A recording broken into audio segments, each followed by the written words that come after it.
Greetings, ladies and gentlemen, and everybody else who is watching this.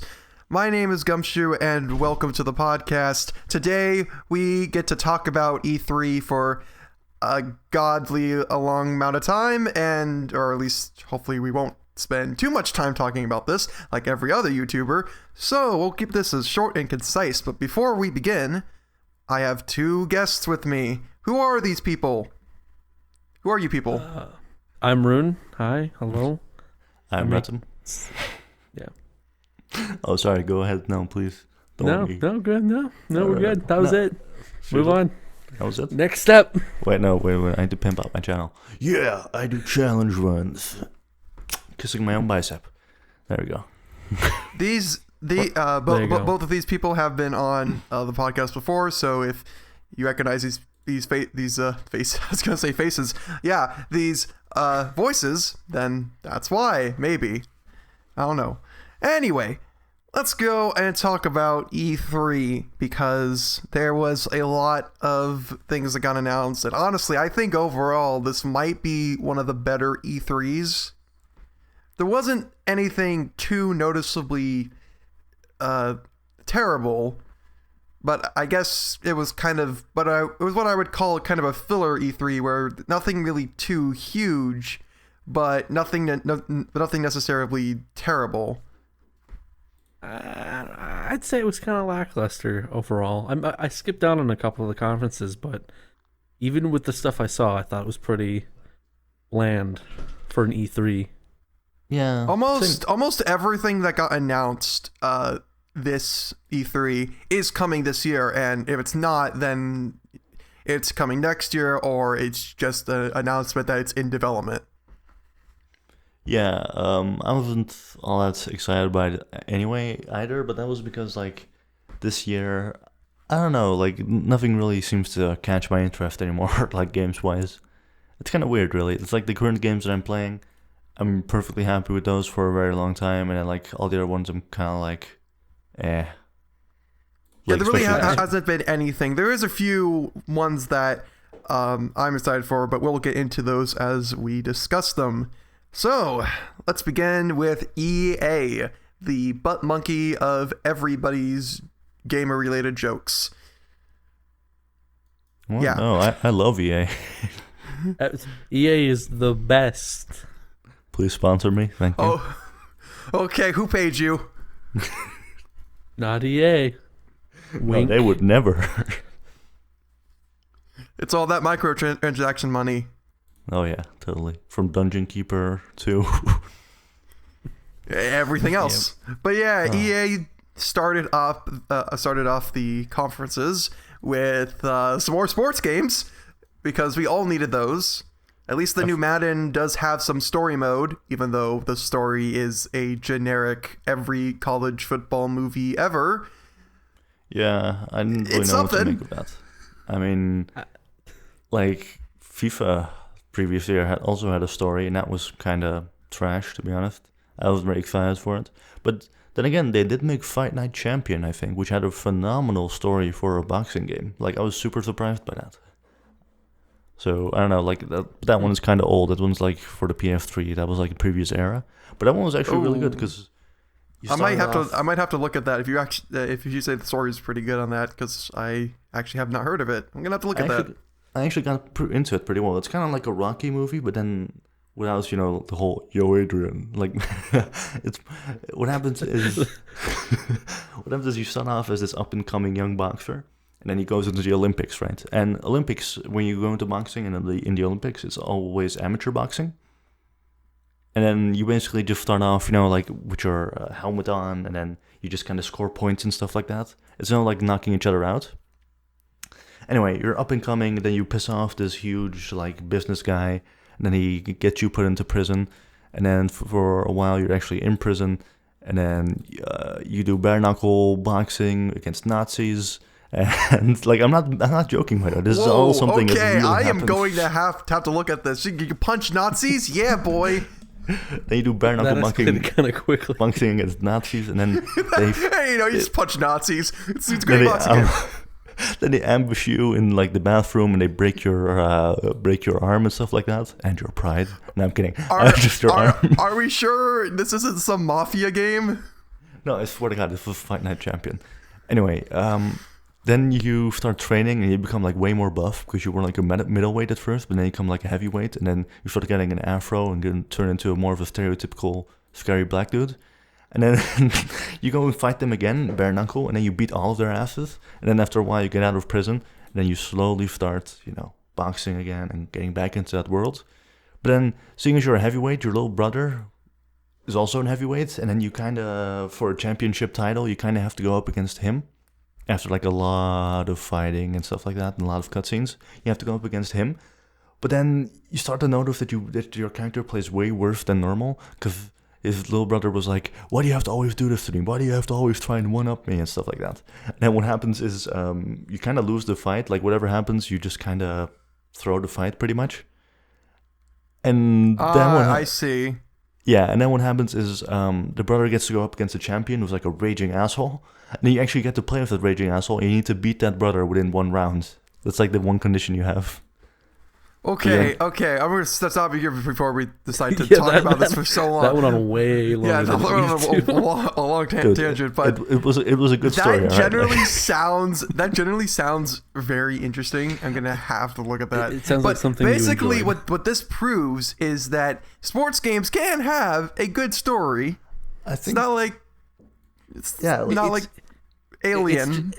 It's just we're so used to that whole rookie trying to climb the ladder thing. Yeah, and that's boring as shit. Like the thing with Fight Night Champion was it threw so many curveballs. It sounds like it tried to be like, we're gonna use that, but then we're gonna break it off and throw away your expectations. Like I don't remember in FIFA where you started off as an amateur and then went into prison for a few years. Like that never happened. Yeah, maybe it will in the next one. Who knows? Like NFL and FIFA, they're probably just doing that the same rookie to pro story that every 80s, late 70s, early 80s action film. Disney live action movies used to do that a lot. Yeah, in that period. Combined with the good cutscenes, good enough acting, and then just kind of throwing enough curveballs and making it interesting with game mechanics and stuff like that. That's what made it really awesome. That's what it made probably the best sports game story I've ever heard. I'm not saying that you need a fantastic story, but you need something that's serviceable. It helps. It really does. It helps for your game to have a good story. Yeah, like I'm not saying it was like Citizen Kane or anything, but it was not good. The Citizen Kane of gaming. No. No, that's probably going to be David Cage's new game.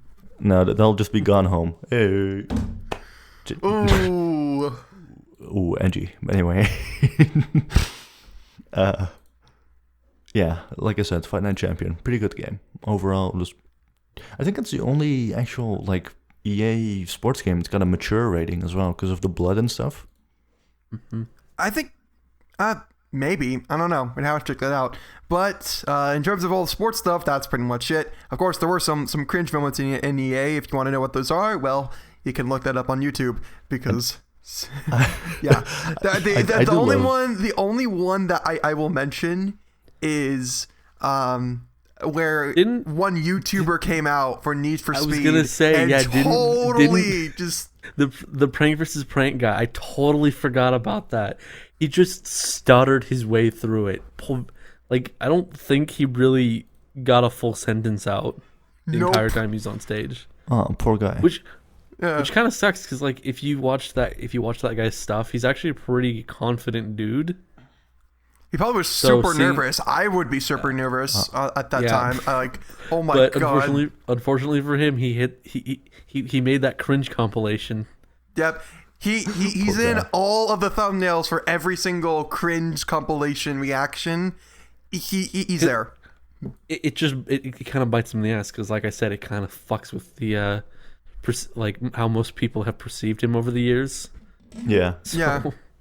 And But the thing about this is that it's human. So to kind of see someone else just go through this, it's seeing this big YouTuber up on stage fucking up every line possible.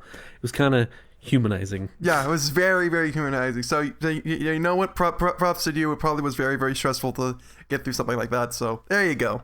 I do love how we were like, yeah, we're not gonna talk about sports games and EA too much, and then now we're on like a 10-minute tangent about a sports game of like 5 years ago, and that dude's fucking that dude's like messing up. Well done, guys. Hey, you got to talk about the cringe moments, or you're gonna miss out on everything else. Because like, what else is there to EA? Oh wait, I'll tell you what else there is to EA. It's one of the best things about E3 because there's always super cringy moments and technical difficulties. You cannot forget about that. There's always some technical difficulty. Always, just pretty much. Which is kind of weird because you think they'd have that shit, like down basically on the big day, but no, yeah. Oh well. Anyway, let's move off of this and let's talk about one thing that I was not expecting was A Way Out. This interesting game that is a co-op only, and in fact, it's made by the same person that did Brothers: A Tale of Two Sons, which is the most repetitive and strangest title ever because obviously brothers are two sons, and I just whatever. Anyway, the point is, this game looks very interesting. It is interesting, especially if you take the guy's other game, which was pretty highly acclaimed. Especially a good friend of mine. I watched him play it, and he said this might be the best game I've played all year. And one thing they did very interestingly is that like for the left half of the controller, you'd control one brother, and with the other half, you'd control the other brother, basically. And then, if I remember correctly, because it's been a while since I played it, it was basically a puzzle game. It's kind of like a puzzle platformer, and then puzzle platformer. One older brother, he's taller, so he can reach levers, and he's also kind of strong, so he can pull them. And the other brother can't, because he's young and kind of tiny, but then he can go in through like short spaces and stuff like that. So you kind of have to work with both brothers. The best thing about that was basically the control scheme and how kind of unique it was, and it felt like a unique, even though we're kind of talking about it now and it doesn't feel super unique. It's like, oh, well, I've seen this time again, but honestly, to see kind of how with the control scheme, it's a completely different experience, which is really interesting. I mean, I could see why it won a lot of awards. Yeah, definitely. One thing that was very interesting and also kind of what got people very emotional about it. This is going to be a spoiler for the end of Brothers: A Tale of Two Sons, by the way. I don't know. Oh, hold on. And mute. Is he actually muting himself, or like, do you not care? I'm just gonna pop my headphones off for a second. Okay. Sure. I don't want to hear spoilers. It's time to talk mad shit about runes. No, I'm kidding. One thing that was very interesting is like the older brother gets basically stabbed and poisoned, and then he dies at the end. And wonderful. And then like you have to like guide the younger brother into carrying his body into a grave, and then like doing that and stuff. But then once he gets home, he needs to pull a lever and stuff, something that only the older brother could do. But now he can do it as well. So now you play like only one character with the controller, and you kind of feel that emptiness. You know what I mean? And you kind of feel like the younger brother kind of became older because now you're not playing two that is people actually anymore. Really great storytelling for a game to do that. That's really good. That's something you see in like indie games, like very. And I thought that was the very interactive and well done part of it, is that they actually kind of make you feel the loss by actually making a gameplay difference as well. Yeah, that's actually really good. But anyway, to get off of this tangent, is it safe to come back in? Yes, it is. It is safe now. We're done talking about that. We're gonna move on to A Way Out, which definitely. By the way, Bruce Willis was a ghost the entire time. Anyway, moving on. Oh no! So with A Way Out, I like that they're kind of breaking it off into like a real co-op game, for two actual people to play. I hope that they try to make it so that one person can play it on their own. From all the reports that I've seen, it's heavily. It has to only be two people, and it's two people. It's mandatory. At least I know that they're doing like a online with like a random people thing, but oof, it's not gonna sell as well because of that concept of it has to be a co-op game. Yeah, and I think it might be one of those critically acclaimed but commercial failure type of games. That makes me wonder, how did Brothers feel anyway? Like, how did Brothers feel? Well, it wasn't a super triple A budget title, so I'm pretty sure it sold well enough. I think it did pretty well for an indie title. Yeah, it did pretty well. Which is like maybe 1 million sold. Which doesn't sound like much, but that's pretty good. But yeah, it did pretty well. But yeah, the biggest concern I have with this is just how is just the sales of this, because it's probably not going to sell very well. It's just, I don't know. I mean, like it's a shame, showing. Really. I mean, big E3 showing and. I mean, it was like a huge moment for EA. It got a lot of press once the conversation, like once all the press conferences were over. It kind of stuck with people because of that unique idea of making it a co-op game. Yeah, and it's not like your standard Halo. Oh, there's just a second person, and you can shoot and be a buddy. No, this is like it's an entirely second person with their own backstory, their own different character. You're both in separate places. Yeah, it kind of, you know what it reminds me of? It reminds me of the multiplayer, or the co-op thing in Portal 2. It's probably going to be very similar to that. It's kind of an expanded idea on that. Yeah, but the problem I have with that, with these like very co-op focused games, is the same thing with the other game. What was it called? The one from BioWare, the new one with the Iron Man suits?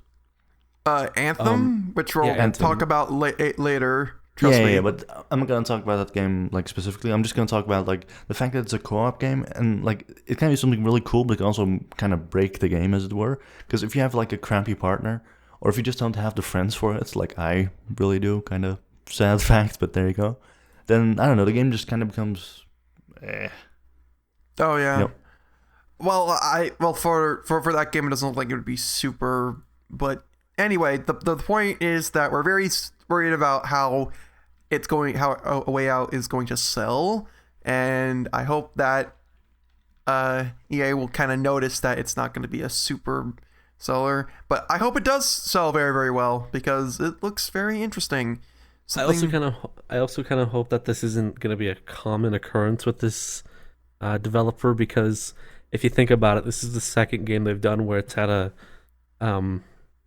2-character premise to it, like with. Oh yeah, I kind of just hope this isn't going to be a theme where this fellow developer always does this, because I think he should try to branch out to something. I mean, his other game was kind of was a indie title, so it's kind of noticeable to say, hey, I did this one thing, it was indie, now I have a bigger budget, might as well expand on what I did earlier. But I am pretty excited for this game, though. It does look like it's going to be fun if you can find a friend to play with. Yeah. So, and then of course, last thing about EA was Star Wars Battlefront 2, which had like 30 minutes just dedicated to one fight, pretty much. One like all-scale battle. And I did not watch anything about Battlefront 2 because I have 0 shits to give to that game. Now, the only thing I will say about Star Wars Battlefront 2 is that I am one of those sad people that did buy the first game day one, and then I realized how terrible it was, and I was just so upset. It was really the only time I actually regretted buying a game was for that. With me, it was more like, like Battlefield, those kind of shooters, like they're so massive and stuff like that I kind of lost interest in them years ago, and kind of like the more like smaller shooters more. Because just a very quick reason for that is because, let's say you play Counter-Strike Global Offensive, right? It's 6v6, Rainbow Six as well. Yeah. If you kill 2 guys in that one, you're making a massive difference in the match, right? Like the entire match changes basically.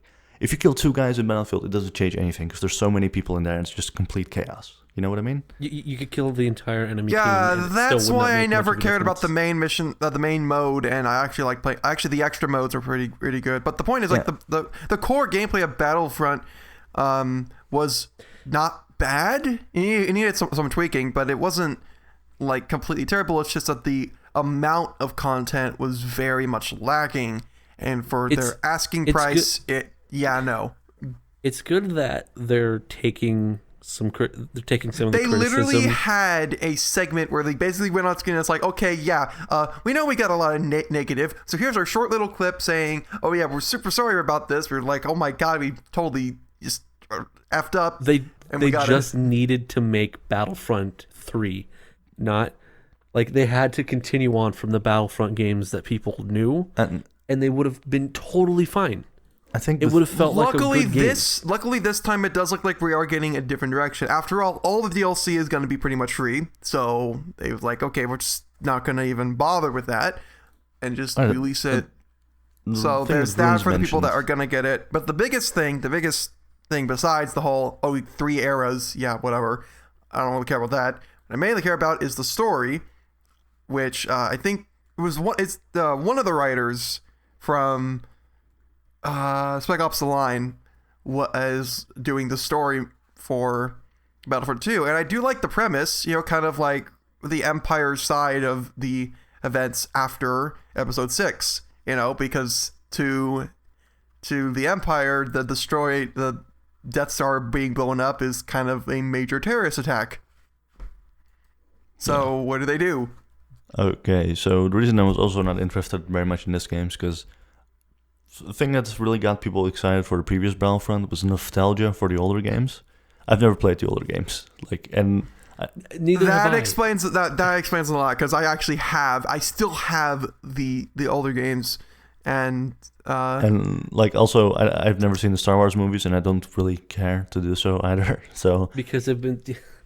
If you haven't seen them by now, there's really no point. You've basically seen them if you've been online long enough. I mean, if you've been online long enough, you basically see them. That's kind of the biggest problem with Star Wars, because for people that have never watched them, like, well, where the heck do you begin? The internet kind of ruins stuff like Star Wars because it's so culturally loved that like they spoil everything. There's no. If it's older than something that's coming out. A lot of people think it's kind of rare to see people not watch it, but no, there's a ton of people that have not even watched. Yeah. Plus the thing is, there's actually a lot of people that just did not watch any of the prequels. Yeah, I was gonna watch it, and I was like, all right, I should probably start watching this one day, because it's basically everywhere these days. So at least you gotta kind of know what it's about. So I was like, all right, start watching. What is this? 7 movies? And 7 times 2 is 14 hours. Yeah, never mind. I'm not watching this. Fuck this. Maybe some other time. You could beat a game in that period of time. Exactly. It's basically how it's just something interesting to see. Because I mean, but the best thing about Star Wars is just the fact that it's multi-generational. You have many generations of people that have grown up or have seen Star Wars. You got the new kids. You got the people that grew up with the prequels, and you got the people that grew up with the originals. Yeah, pretty much. So there's a large amount of generations that have been impacted with, or at least have had Star Wars in their life somehow. So that's for me the most interesting aspect of it. But yeah, to someone that is not really a big fan of Star Wars Battlefront or never played the originals, honestly, there is hardly any appeal to it. Especially just don't even bother getting it day one. If you're not a big fan of Star Wars and you don't really care about the formula, then honestly, I can't even begin to recommend the game. That's it. But luckily, the game will sell well. Why? Because it's Star Wars. Exactly. It's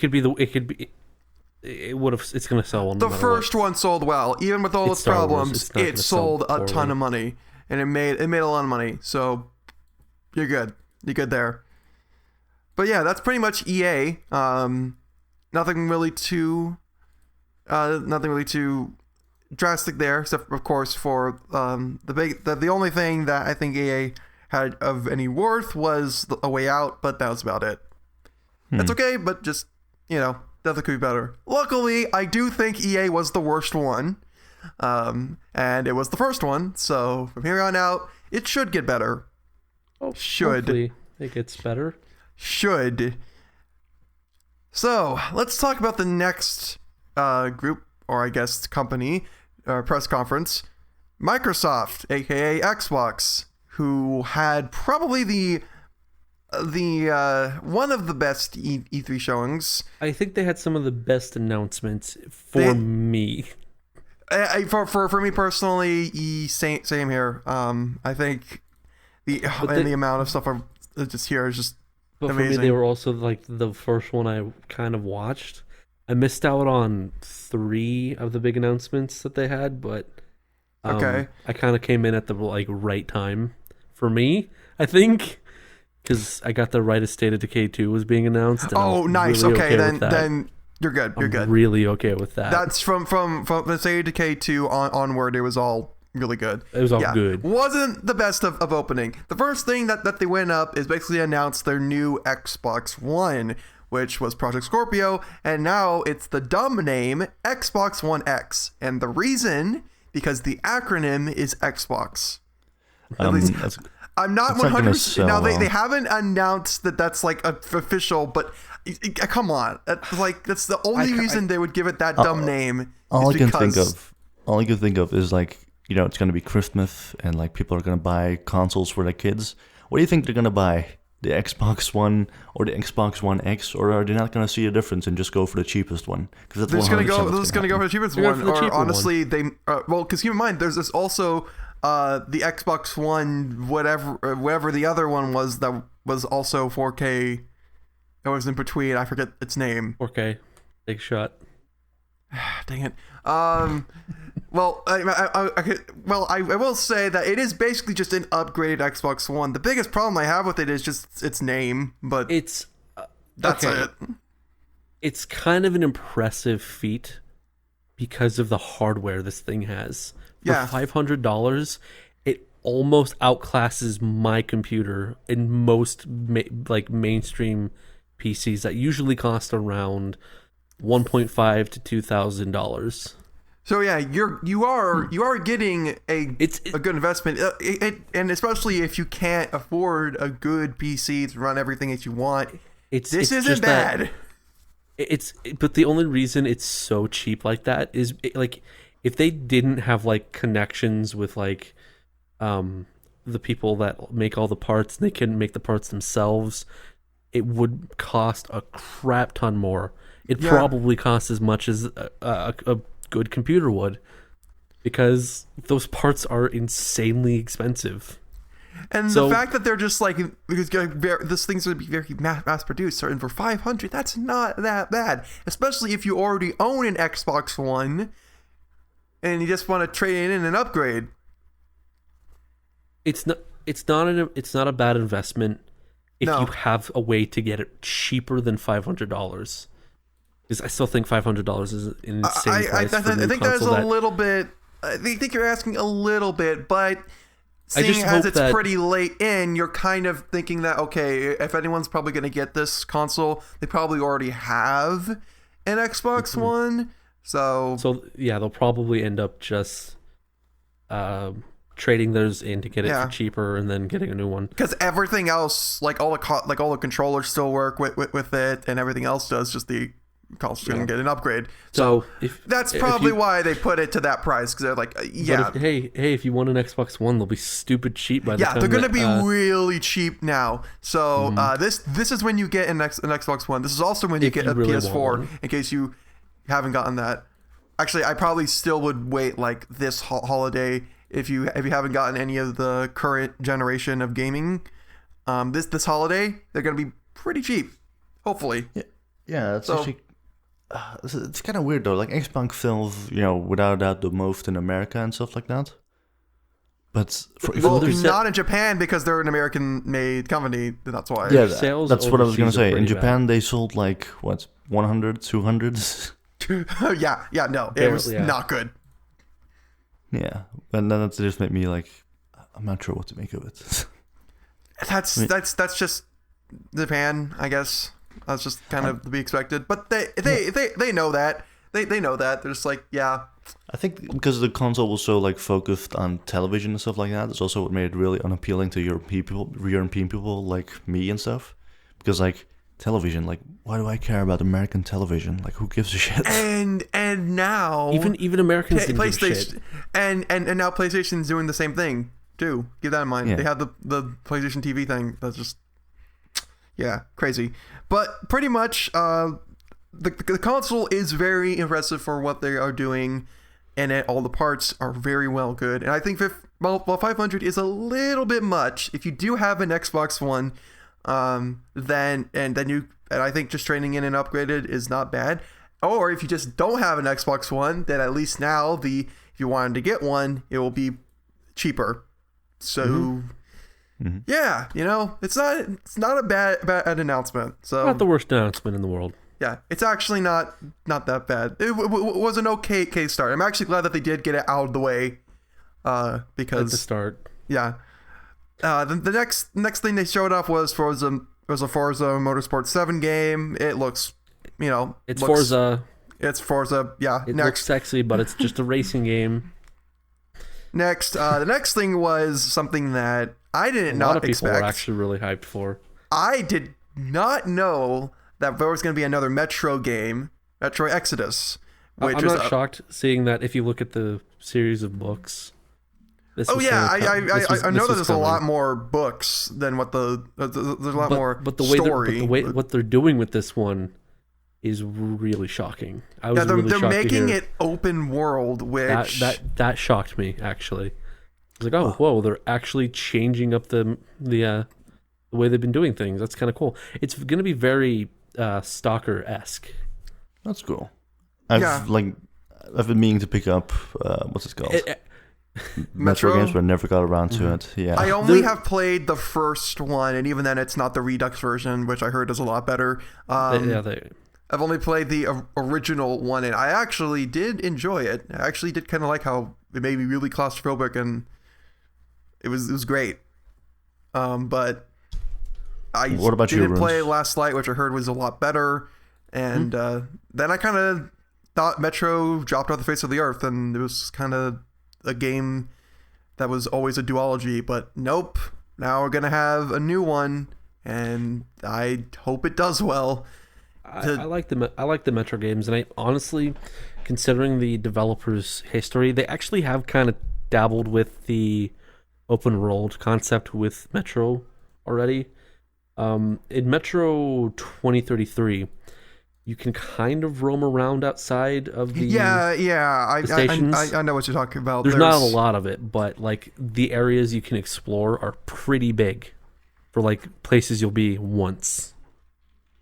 So it kind of reminds me of I know it's not a good comparison because not all of the Wolfenstein's New Order's levels are super big, but I do remember a few of them being kind of this huge area you explore, but only for one mission. And it's very detailed. I hope that they fix one of the big issues that the Metro games has, at least in my opinion, is the ammo for currency thing. They use high grade ammunition as a currency, but you can also use it in your guns because it does more damage. But there's no real reason to ever use it as ammo because your main guns do fine. Yeah, your the regular ammunition, the shoddy like handcrafted crap, it all works fine. It does enough damage to kill everything.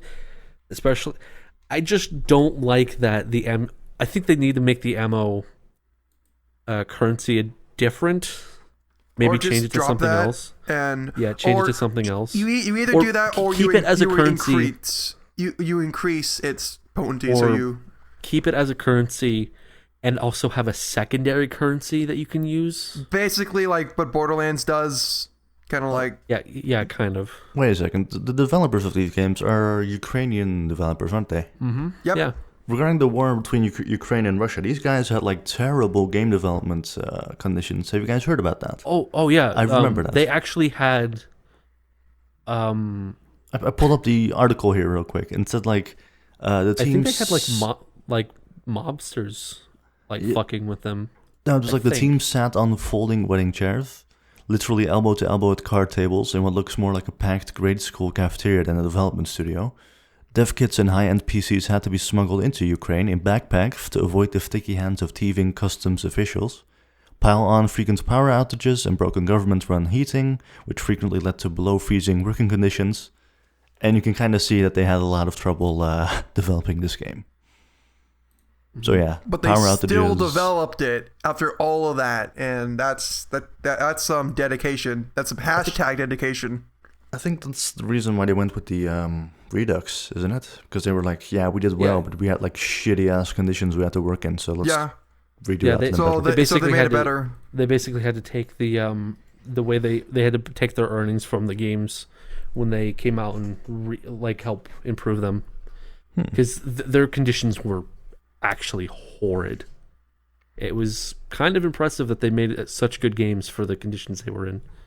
So yeah, props goes to them all the way. And if there's still the same team working on this next game, I've got pretty high hopes. I think it's going to be good. I think it's pretty good. It will be good. They're reliable, but the open world thing might ruin some of it. I think we just need to. It probably won't feel like a Metro game. That's probably what's going to happen. I think they kind of need to keep them on their toes, just like turn down the air conditioning and every now and again. Just kind of cut the power, just to make them feel like home. Just to make it feel like it's the same conditions. The old days. Good old days when we had to smuggle our PCs into Ukraine. We had to smuggle in all our PC equipment just so we can actually code the game. Oh man, no, that is a story to tell. There should be a documentary on that. Seriously. Pretty much. And then you just need Tommy Wiseau going, ha ha ha, what a story, Mark. But it's true. Okay. Anything else you want to say about Metro? No. I think we rambled on about that long enough. Okay, so there another announcement that happened was State of Decay 2, a sequel to State of Decay, a game that I have yet to play. That was probably the longest and worst way they could have announced State of Decay 2. The first State of Decay is actually surprisingly fun. I heard it's really good and kind of like a good zombie game, but it was kind of indie, so they never really got to flesh it out as much as they wanted. It's another case where it got awards and some people liked it, but it never got enough attention. It's definitely one of those games that it has potential to be amazing, but it still came out great. It still came out good. But there's definitely things you can improve upon, which is why I'm hoping can definitely that State see of Decay a lot 2, of people. I can see why a lot of people wanted a sequel. I'm really hoping that State of Decay 2 does fix the little issues that the first game had. I couldn't really tell with the trailer they had because it was really... It very much just kind of was an announcement, but I think it lasted way too long. I literally had no idea what game this was. I thought it was just another generic zombie game until the title, and I'm like, oh, okay. I was meaning to play the original one, but there's just something wrong with my video card, basically. And no, it's actually not your video card. The game's just broken. Yeah, the game is kind of not... Really. It was not optimized for PC, unfortunately. Yeah, it was one of those games that was designed for the console, and it just never got optimized right for the PC. I mean, the trailer itself, the characters, they looked kind of janky. Especially the walking animation, that really bugged me because I don't know, for some reason it looked really robotic. They kind of it looked like they were forcing themselves to walk. Pretty much. It does look like early gameplay, which I hope it is. Mm-hmm. But, at least there is something there, and the people that did want a sequel to that, you are hopefully happy. Plus, I'm a sucker for zombie games, so I'll end up getting it eventually, because I love zombie games. Well, I think cool. it's the only good zombie game. Well, I'm just glad that I didn't get Dying Light, because, oh boy... I was going to. I remember when that game was announced, I was like, oh, this looks pretty fun, and then I never did, and I'm glad I didn't. Yeah. Anyway, Another game that got announced is the Darwin Project. Now, this game, oh boy, do you want to talk about this? It's pointless. No one. Ooh, that guy that was like commentating over scripted gameplay, so great. Wait, what was this game called? I must have completely missed this one. The Darwin Project. Yeah, I actually missed this one too when I went to rewatch it just for this, so I had everything set up. I was like, this thing got announced. The trailers looked so good from the start, and then instantly killed any excitement I had for it because of the way they tried to portray the game. It's basically Hunger. Like the first time I thought was like, oh, it's like a Hunger Games type situation, and I was like, no. And then it reminded me of Overwatch, and I'm like, oh. Yeah. It looked kind of interesting. I was like, ooh, Hunger Games in a cartoon style. That can be cool. I'm just watching it right now, but then I switched over to gameplay, and this is like, oh. It doesn't look, yeah. Once you see the like clunky, awkward-looking gameplay, it kind of like doesn't seem. It ruins everything, and then you have the announcer just there, and I'm like, no. I mean, like, Overwatch bored me in like 4 hours tops. So like, not very interested in this one, to be honest. Yeah, I was not. I was not. I just was like, really, we're doing another one of these. They're really trying to hop on that battleground bandwagon thing. I think. Yes, totally, they are. That's 100% they are. It makes a lot of sense. So yeah. Anyway, let's move on from that because really, I don't want to talk about Darwin Project anymore. But instead, everybody get your shot ready. Minecraft's gonna be in 4K. Woohoo! Woo! I love seeing 16 pixels in 4K.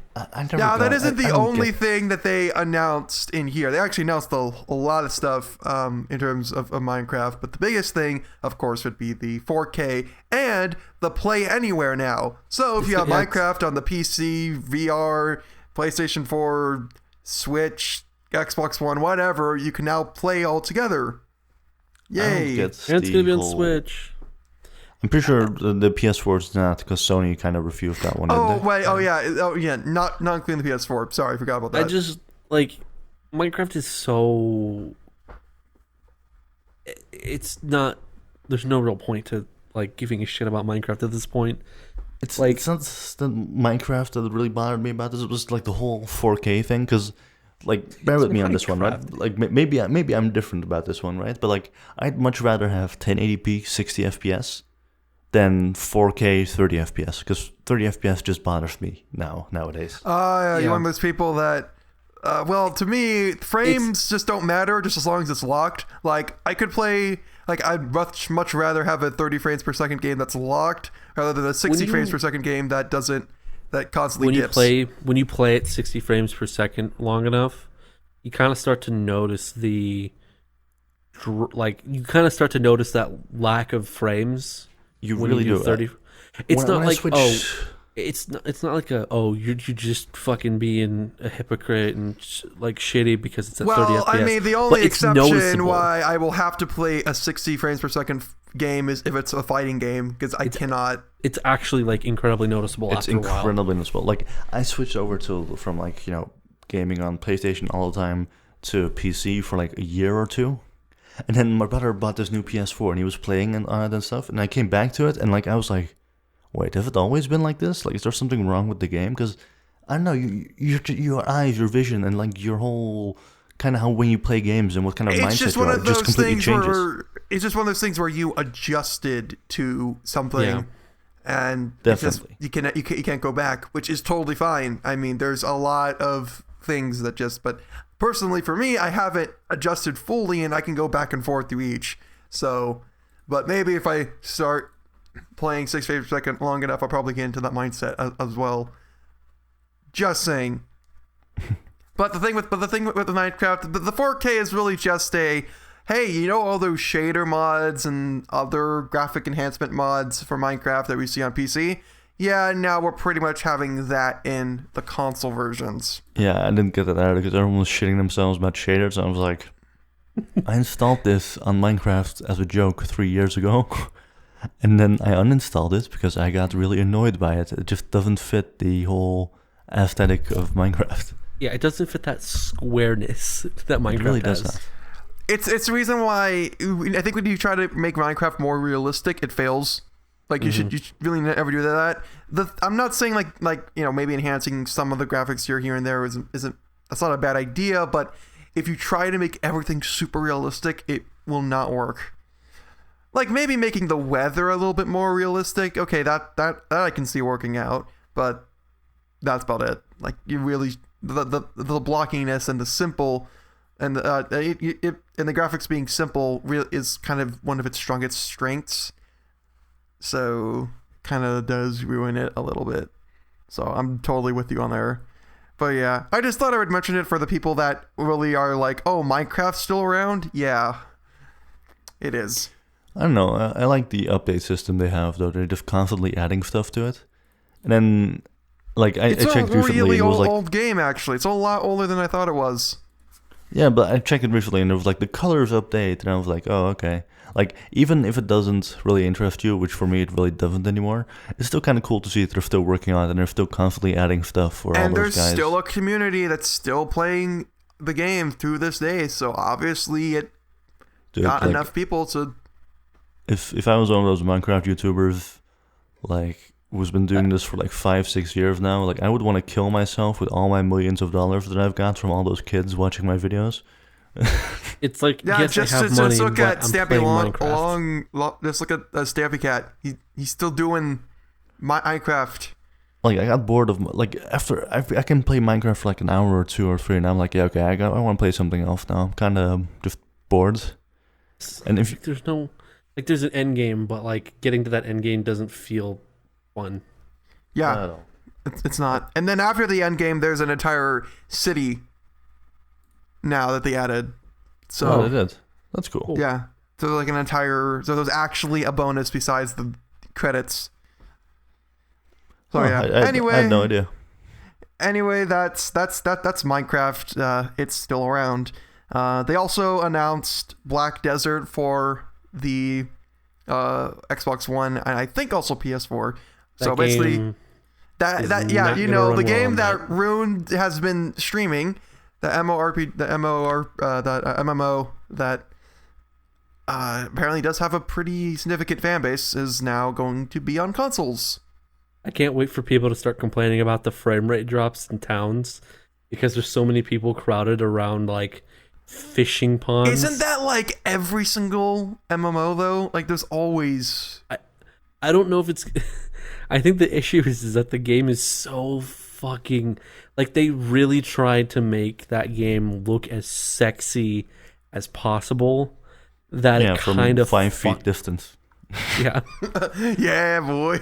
And they get all the poppin' in the worlds. Yeah, there's poppin', there's lag, there's crowds of people everywhere. Like the game is not console ready at all. It's barely ready for computers. And they're like, well, port console. Oh, yeah, that's definitely not going to be a good port. I'm still excited. I'm still excited for people to play Black Desert because it's actually kind of a fun MMO. I don't know. Maybe I'll play it just to spite you and say, yeah, I'm gonna stream this game as well, and then I'll complain just so I'm one of the people that also complains. I enjoyed my 17 hours so far. See, yeah, that's pretty good.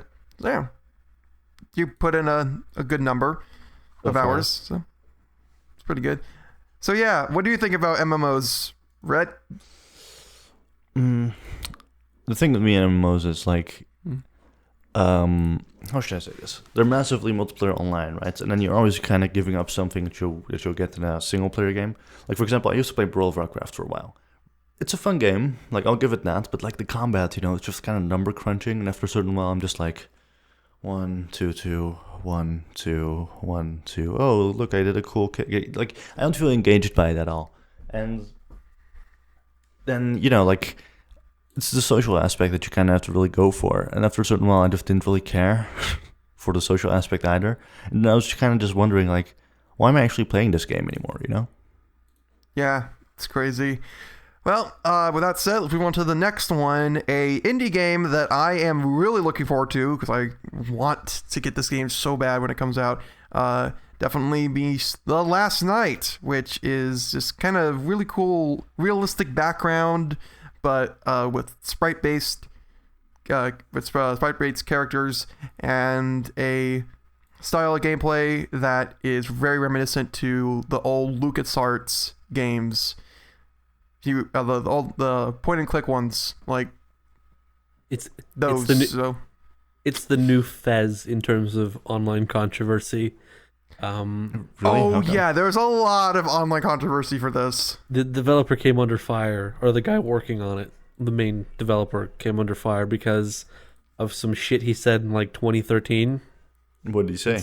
There's just some tweets that about Gamergate stuff. I don't want to really get into it, but no, people are not happy with him. Did someone say gamer? Take a shot. And so he has a lot of shit coming his way because they're saying like, "Oh, you're actually letting the Gamergate stuff infect your game in some ways," and people, it's a whole thing. The way I see it is that how long ago were these tweets? What, 2013? Like, yeah, really? He came out and said like, these don't affect my personality now. It's been 4 years. People can change in 4 years. People can change in a year. Yeah. So it's and look, like, as long as it doesn't bleed into the game, as long as it doesn't bleed into the game's quality and try to be bullshit propaganda like some games try to be, Watch Dogs 2. It'll be a good game. I would say one. Good. It looks good. Okay, Watch Dogs in general. It looks like a good game. It's probably not going to be amazing like everyone's trying to make it out to be, but it'll probably be worth playing. Yeah, and that's why I want it, because I'm like, ooh, this looks like a very interesting game. Not just because I think it's going to be the best thing ever, which it probably won't be, but because of the fact that it definitely is interesting for everything surrounding it, especially the developer. It checks my box for things I want in games with the whole Neo Tokyo type thing. I love that. Yeah. That's also kind of I do have a slight bias towards that. If you put that setting in a game, I'm probably going to buy it more. Just saying. So yeah, Rhett, what do you think? I don't know. I'm trying to find those tweets, damn it, because like I find that kind of stuff hilarious. I don't know why I get involved in watching that shit, because like when it broke out, there was basically just people going like, "Hey, gaming journalists, you guys are being what's it called? Unethical assholes, because like you just kind of cover friends and not even say anything about it." And then, just say bad. And then I was like, yeah, no shit. Like gaming journalists are just like, no one takes game journalism seriously other than people who make those artsy fartsy games and smell their own farts for a living. Like I don't take them seriously at all. Like genuinely, I don't really give a shit about gaming sites at all.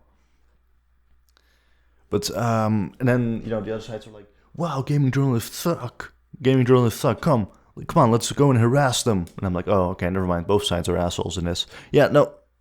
It's a whole shit show that just never stops. I know, and it's kind of hilarious because now people are like, Gamergate is the reason Trump got elected. I'm like, wait, what? Whoa, wait a minute. You mean he plays video games? Ah, man, if only. Like if you could play some Metal Gear Solid. So that means all those kids who said they were that they were related to Trump were true? Oh my god! Can we please get like a copy of Metal Gear Solid to Trump so he'll stop having any nuke ideas? That'd be great. No, we'll actually get any nuke ideas. It was like, crap!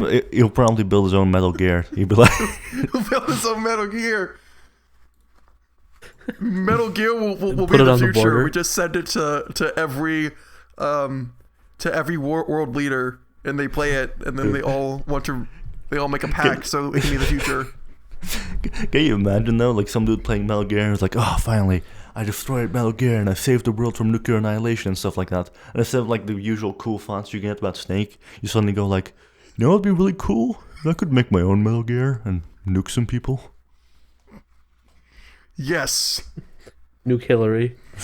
Oh no, okay, sorry about getting too political here, but yeah, Last Night, it looks good, has some controversy over it, and that's about it.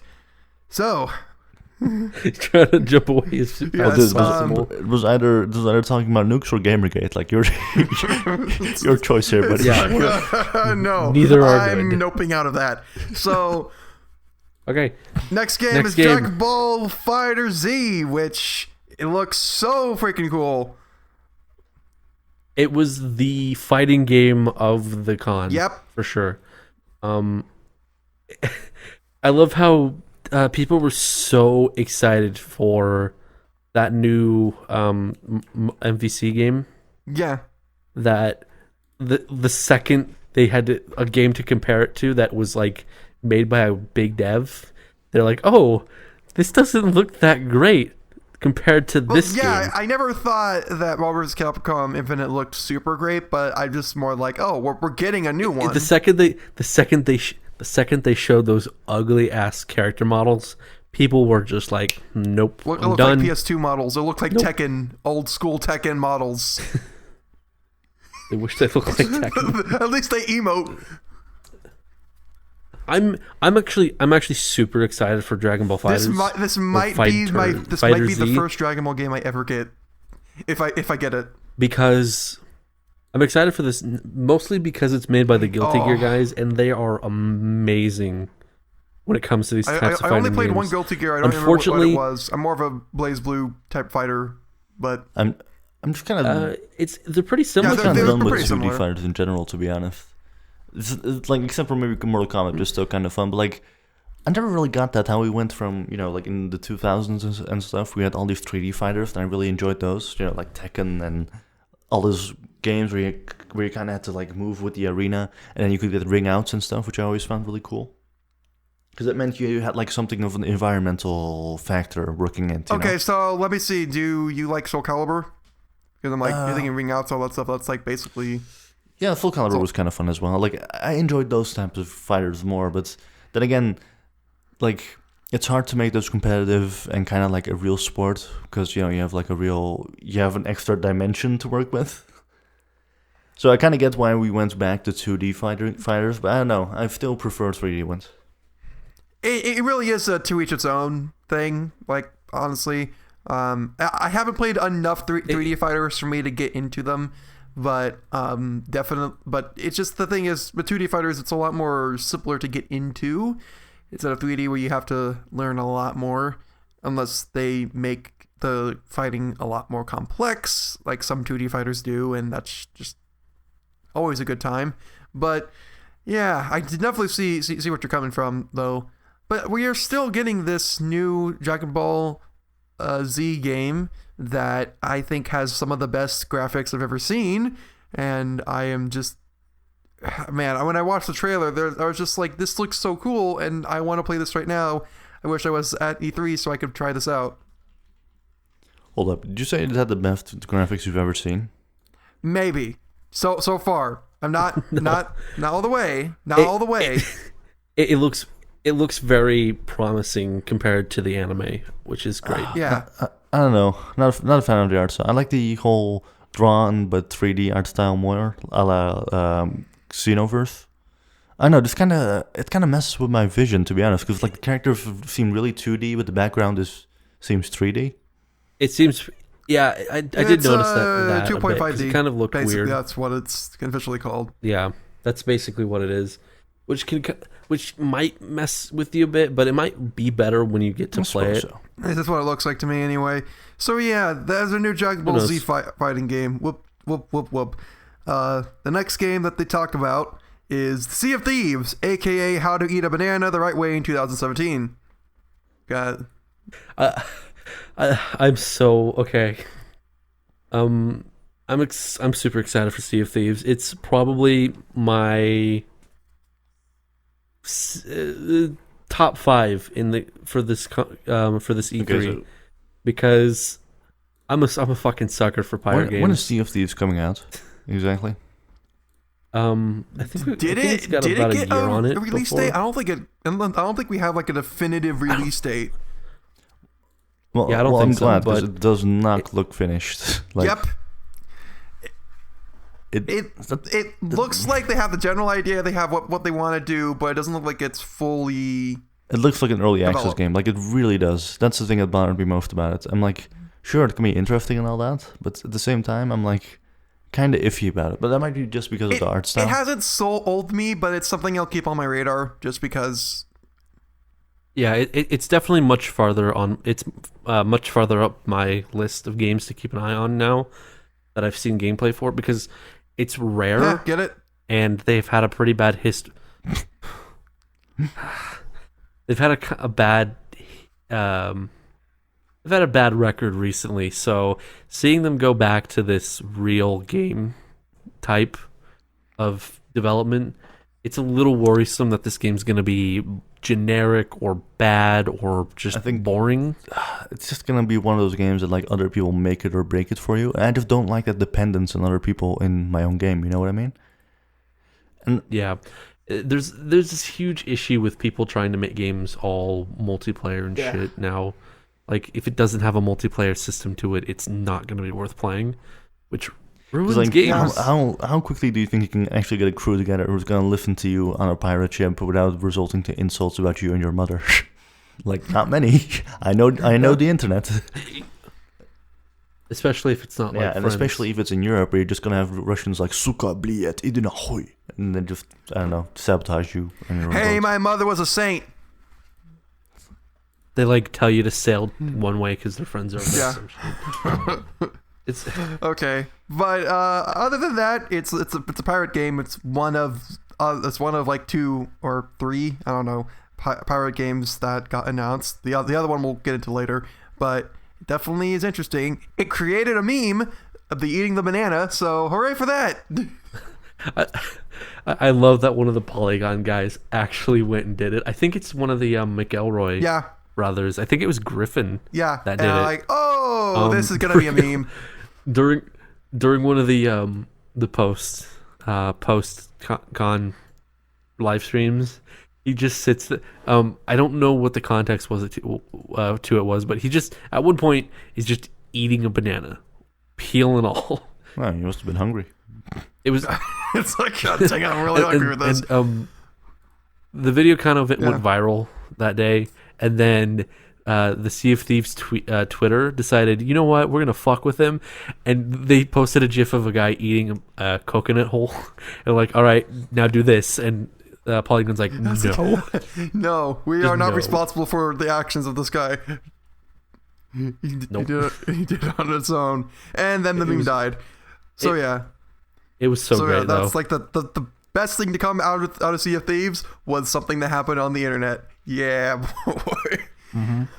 Oh well. Anyway, an interesting little game got announced as well called Super Lucky's Tale, which is a 2D platformer. Looks like we're going to be getting a lot more 2D platformer type games now, and this is one that's a bit interesting and is cool, I guess.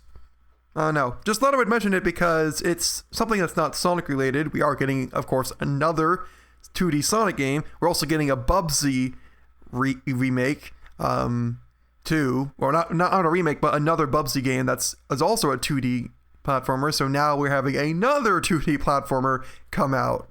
I swear, like, during this section, you might as well be speaking another language to me, because I have no, like... I know so very little about 2D platformers. The last 2D platformer I played was Super Mario Bros. 3. So, yeah, and honestly, I couldn't care less. Yeah.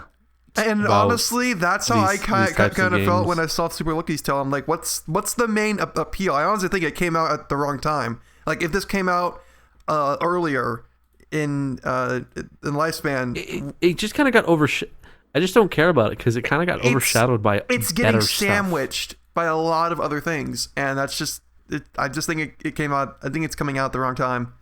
It really was sandwiched. Like, even during the conference, it was like sandwiched between 2 big titles that people are like hesitant and then excited for. So it looks great. I hope someone enjoys it. I'm just not super interested into it, and we of course aren't. So let's move on to something I am definitely interested into, and that would be Cuphead. Oh boy, Cuphead. Wow. This is one of those games that I kind of care about, but at the same time I don't. The art style looks interesting, but again, it's another 2D platformer, so I'm just gonna sleep on this one. It's not just a 2D platformer. What they're taking a lot of inspiration from is the Contra style, so it's more of a 2D shooter. But it harkens back to that type of era where it was all about you and a buddy would go and shoot up, and it'd be super difficult but super rewarding at the same time. And that's kind of what it was, very high action. But I think that really is what draws me into this, because I haven't seen a modern take on this type of gameplay, so I'm glad to see something come out of it. It's kind of cool that they're trying to make it more like a Contra or Gunstar type game, because from what I recall, it was originally supposed to be just like it was supposed to be like most modern indie games have been recently, where it's just a boss rush. Yeah, and they're like, hey, nah, that's not gonna be good. Which is probably why it did get delayed. To pad it out and whatnot. Like, that's because they had to add more stuff, which I think is great. And the animation style. But of course, the biggest thing about Cuphead is that we did get a official release date. This September 29th is when it's gonna come out.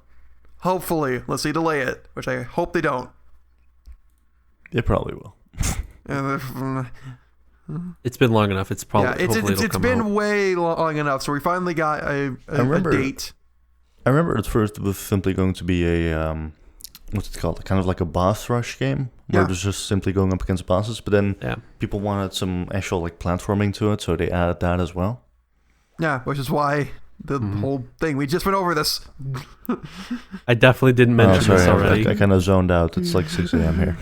Oh, I'm so sorry. It's totally... Cuphead, definitely something that is on my radar. It's actually something that, since I have an Xbox One, hey, great, it's exclusive. Well, except if you own Steam, then I guess it's not, because it's also on Steam. So, yay!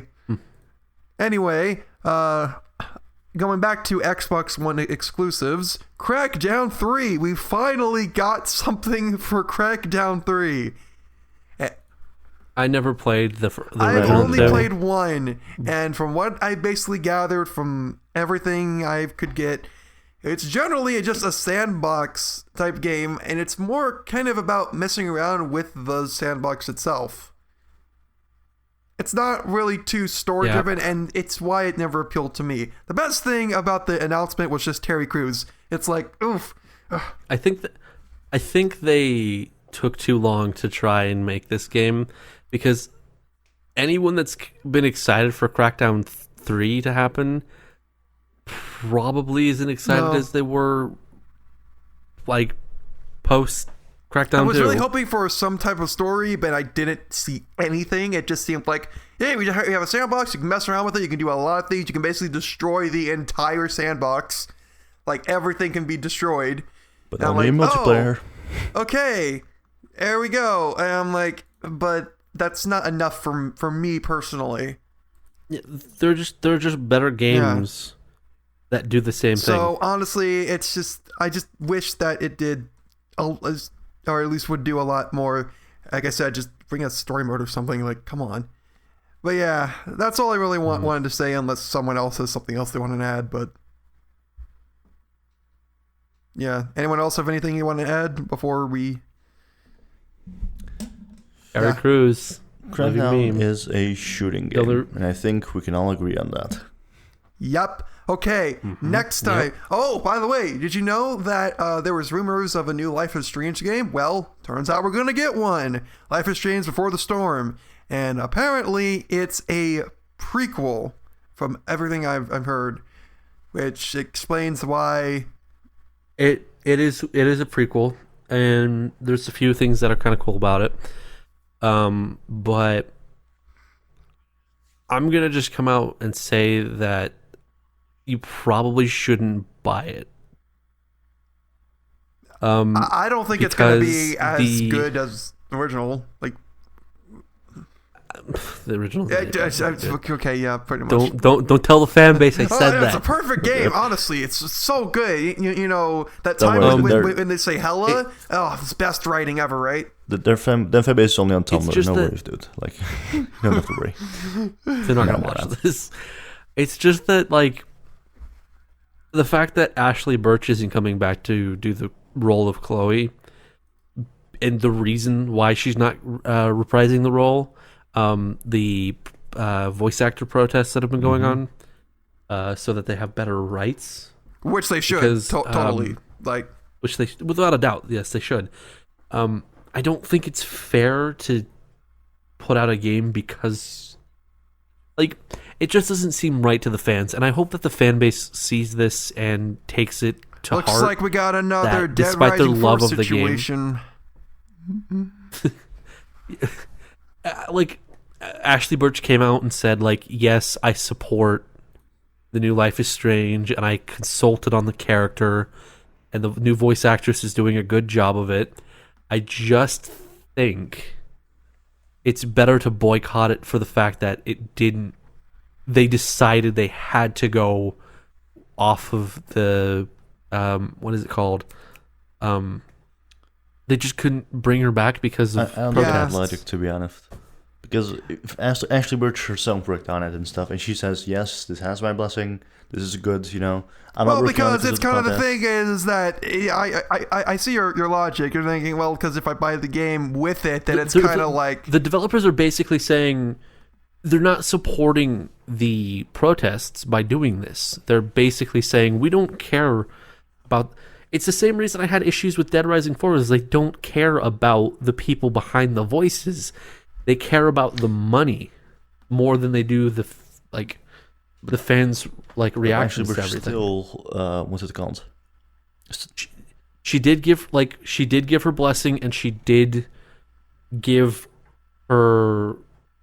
help with the role, which makes me less content to protest it, which I know this whole rant has been like, don't buy it, but it's just one of those things where I think people should be aware about this. yeah, they need to be and exactly. They just need to be more aware of the issue that's happening and keep that in the back of their minds when they play this, because it actually did affect the thing they love. yeah, it really does. Rant Yeah, over. that's pretty much it. So basically, if you buy the game, if you're super hyped, you're gonna get day one. We don't hate you, okay? We don't. Just keep in mind that Ashley Birch is not playing the character. Yeah, I'm you all not going love. to judge you for buying or not buying this game. I'm going to judge you for liking Life is Strange, though, because it was shit. Oh, Moving and on. that's a discussion for another time because We're not going to talk about that because if the fan base actually hears this, they will be livid. that. But- Could be its own podcast entirely. If we Implying really wanted to do Life is that, Strange, but no, implying I'm any not fan gonna- base, implying any fan base cares about a few thousand sub YouTubers. They care about any opinion if it gets thrown at Oh them. wow. Well, make Okay. sure that no one throws it at them. And Moving on. Speaking of sequels, we actually do have another Ori and the Blind Forest sequel called Ori and the Will of the Wisps. Ori and the if I Will of pronounced the that Wisps. correctly. Sorry if I butchered that entirely. Dude, Yep. I swear, you this did good. like all this E3 made me realize is how much I do not care about indie games. Yeah, Xbox We're- had a lot of indie games. Like, it was I hate how focused indie developers are on platformers now.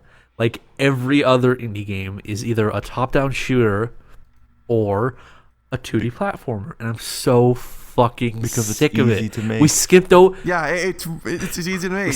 It's not fair. We skipped over the PlayStation 1 era horror games. What the fuck? I want my Silent Hill 2 clones. Give me my 3D fire clones. And then Ukulele tried with the whole 3D platformer, and people were like, eh, Exactly. and now we're like, oh, Exactly. We skipped over that shit, and I'm so pissed. yeah. I don't care about your I don't care about your fucking emotional piano music. Give me my fucking horror games. So I'm gonna say right now, I did not play the first Ori, and I Neither heard did I. because I don't like fucking good, platformers. I heard really good things. And I'm not gonna say anything more about that. It's something I probably might get around to at some point. But hey, I know there is a significant amount of people that do enjoy the first game. So hey, here's the second game. Good for them. Maybe play more platformers, and then you finally get sick of it and become enlightened like us. JK, we're not enlightened. That piano music is good, though. Gotta give it props. Okay, if there's anything that I could praise, it is the OST. Like, come on. Actually, for those listening, I do hope you still enjoy platformers, because otherwise you just turn to cynical assholes like we do. Anyway. You do this for long enough, and you become cynical. It becomes the territory. I was done with platformers after Super Mario Brothers 3. I'm not gonna lie. Wonderful. Aren't we all, though? So the other two biggest announcements would be the Anthem, of course, which we did discuss a little bit, and really the only thing that seems to be kind of up in arms is it is a BioWare game, and now it's like, oh, we just had a BioWare game, Mass Effect, now we're having another BioWare game, and now it's kind of a bit shaky because it's like, Andromeda didn't really get a lot of good reviews, and when it came out, it definitely wasn't what people were expecting. So yeah, interesting. Huh? Like, I don't know, it looks interesting, the shooting and all that, and like the whole fauna and the atmosphere and stuff looked kind of interesting, I'm not gonna lie. Plus, you get to wear like an Iron Man suit, so sure, why not? Yeah, I just need to see more. Like honestly, before I even decide to say, this is something I can. I was completely turned off. I was excited for it when it first the trailer first started. What turned you off? The fact that it's basically a Destiny clone. Yep. The second I saw that there's a loot system, I was done. I don't give a shit about these types of games because I don't have the time to throw hundreds of hours into a game like this shooter. It's just a loot shooter. I was hoping for something that would be more story driven. It looked really promising. When I saw the loot system, I'm like, oh no. It looked super promising, and then the second they're like, ooh, I just got that one gun, it's like, oh no, it's Destiny. They're just making Destiny. I got bored with Borderlands 2 after like 5 hours. Why? Because it's a loot shooter. Same with but at least for me, Borderlands 2 has charm and some story to it that I can persevere through it, and I didn't really care what loot I got. It's like, oh, I got it, and okay, I'll just... It was really my time of humor, to be honest. But anyway, the thing with loot shooters, same principle goes with Sea of Thieves as it did with Anthem. Like, if you gotta have those, other people around you to make the game work, then the game itself is probably not gonna be very good. Yep, and that's a whole issue. I don't like the dependence on other people, basically. That's my main. Yeah, because if your enjoyment of the game is just dependent on, hey, are you going to be a good player with me? No? Oh, well, then I've wasted my money. And I totally get that. It's the reason why I don't play a lot of multiplayer games, because it just... I just can't anymore. It sucks, but yeah, that's basically Anthem right there. The last thing I do want to mention, and then we'll move on to Bethesda, because oh boy, Bethesda. But the last thing I want to talk about is original Xbox backwards compatibility. People loved the 360 backwards compatibility to the Xbox One. Now Xbox One will allow for the original Xbox games to have backwards compatibility. As long as I can play Jet Set Radio Future again, I'm okay with this. Oh, please. If only we had like a certain program or type of thing on your PC that made you be able to play all these old games. If only. Yeah. Oh, man, but if only it was morally legal.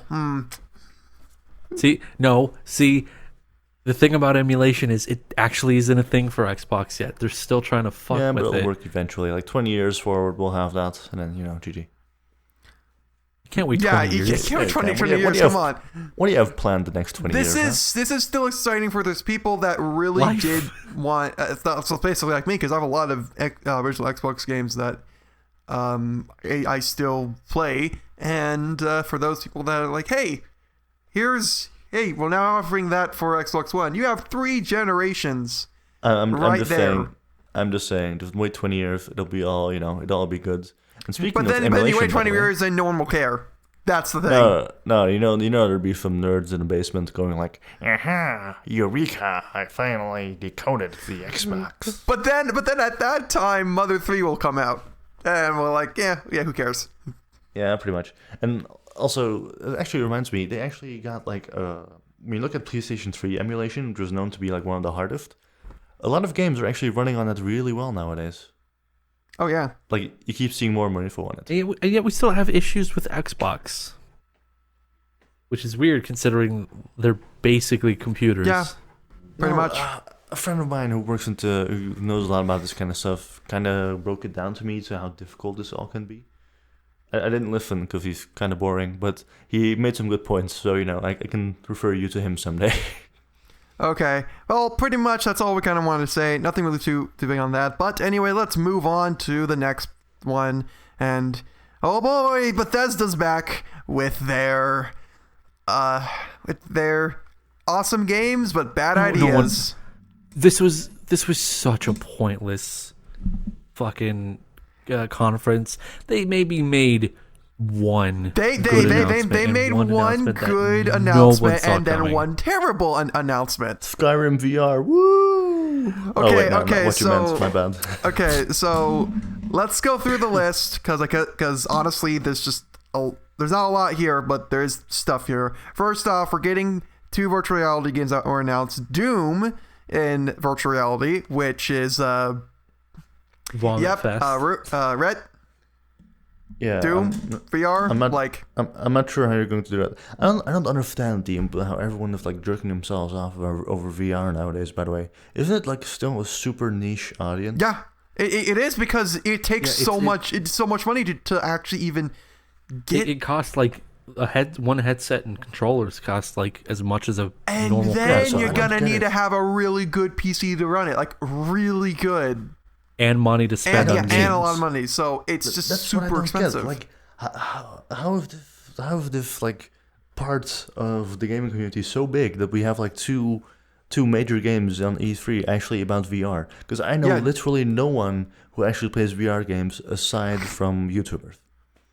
And that's probably why, because it's just like, oh, well, there's some market there, but yeah, the other VR game, of course, being Fallout 4 VR, which apparently is going to be the entire story or the entire campaign, rather. You can play the entire game. The entire game in VR. But it's just going to cost you $800 I'm something like, dollars. That breaks the game, though, doesn't it? Because how are you going to do dialogue? How are you going to do VATS? I mean, I'm assuming VATS is out because that's simply not going to work. And I'm really thinking like VATS. Oh my god! So many perks are dependent on. You can aim better now. How's that going to work in VR? Oh, your VATS is much better now. Well, if VATS is taken out, what are they going to do with those perks? They're going to have to change so many things. And that's what kind of pissed me off about it, because they had game journalists there who could ask questions about it, and none of them did. Literally, every single important bit that you kind of want to know about how it'll work in VR. Oh yeah, they never asked. They only asked the most basic shit, and I'm like, wow, nicely done, professional game journalist. It's crazy, but yeah, I still think VR is in its infancy. If you can afford it, go at it, I guess. But honestly, cool beans, dude. No, don't go for it. Wait for it to wait for it to actually be super cheap. So wait 20 years. If you can wait 20 years for emulation for Xbox, you can sure wait 20 years for VR to be more affordable. Yeah, I would like to give financial advice here, but then again, I spent $200 on Steam sale gifts to everyone yesterday, so I don't have much. But that's Steam sale. I mean, come on, that's it's kind of by law you have to do that. I got to watch Runes cry on stream while he plays Dark Souls 3, so life is good. Oh, that's gonna be fun. Anyway, we also got the Elder Scrolls Online Morrowind. Okay, that's interesting, I guess. We also got a Elder Scrolls card game. Okay. Card games, I never get. There is amiibo support for the Skyrim version of this. I thought that was kind of cool. I have to admit, I hate Skyrim. I don't have a Switch, but I kind of think it's kind of cool that it's coming to the Switch and has amiibo support. Yeah, Did you see what you can do with the Zelda amiibo on that one, by the way? If you put the Zelda amiibo there, the chest falls from the sky, and you get like Link's sword and shield. And you get a shield. You get basically his entire outfit too, and gear. Yeah, and like people in the audience there were super drunk, and they were like losing their shit over it, which I found hilarious. Yes. That was funny. I love that. Anyway, we do have a standalone DLC. Oh, I'm calling it DLC because it kind of is, but Dishonored called Death of the Outsider, which is... I'm actually kind of looking forward to that because Dishonored, very good game. Dishonored 2, great game. The DLC for Dishonored was incredible. It was really well done. Some say it's better than the main game. I'm not saying they're wrong, but I'm saying they're right. It was like really, really good. I enjoyed it. So... I still haven't been able to play Dishonored 2. I still need to play Dishonored 2, and it's a shame because I really liked the first game. How come you haven't been able to play Dishonored 2 yet? Because I'm a poor gamer. And I'm just a college student, so that kind of sums up everything. I feel like I'd be more excited for the DLC if I'd played it. Yeah, but it is a standalone DLC, so I am glad about that. And it's not going to be as expensive as... Of course, it's not going to be as expensive as a full $60 game. I think he said it's like 40 or 30. So there's that. If people care about that. But yeah, new Dishonored thing happening. Cool. We didn't really get to see a lot, more kind of a proof of concept and exactly what they're doing, but hey, more Dishonored, and that's always good, hopefully. I suppose it is. Hopefully. There is, of course, Quake Championships, which is a thing, and I am not excited for... It's not going to last. I am more not than excited a year. for it because I'm like, this... Yeah, I know, right? It doesn't look like it's going to last. It I looks like it's... don't know. I don't know about that one, because a lot of old Quake fans... Like, Quake used to be huge back in the day, like especially the multiplayer and stuff. I could not... Like really I remember where there was a lot of people talking about Quake, and I just never got into it, and that's why I did. It's actually really fun. It's really, really fast-paced. You don't really have anything like it anymore. And... So basically, I am glad that something like this is coming out today, but it's probably not going to be super prevalent. I don't know. It depends, really, because all these old, like, really professional Quake players, they were advisors on it, as far as I know, and they all gave their blessing and were really happy with it. So it kind of depends on how it does as an esport and if it's going to pick up in popularity again. Like, nowadays, there's kind of a gap in that kind of game, to be honest. There's no real arena shooter like Quake anymore.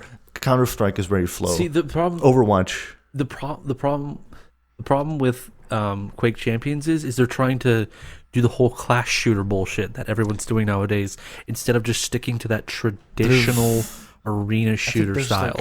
Like a way to change that as well. I'm not sure how that'll work, to be honest.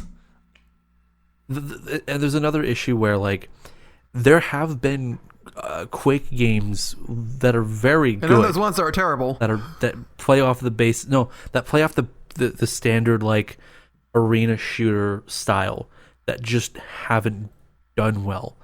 And so it's kind of like we're in a market for more of these games, but at the same time there just isn't enough people from the newer, like, generations of gamers that give a shit about these games. So they're almost like set up to fail before they even have a chance to really grow. And so with Quake Champions, like, I guess the class thing might help. They need something to draw in that new crowd, and they're like, oh, look, we have class. Look, it's something familiar. It's something that the class system, like, though, isn't as prevalent as it is in other games. I don't think it's as important. I've watched some gameplay of it as well. It's not as important as I think it's kind of like, oh, you have this ability that you can use, but it isn't really like, like Overwatch class. It might be like Call of Duty classes where they really don't change too much. Pretty much.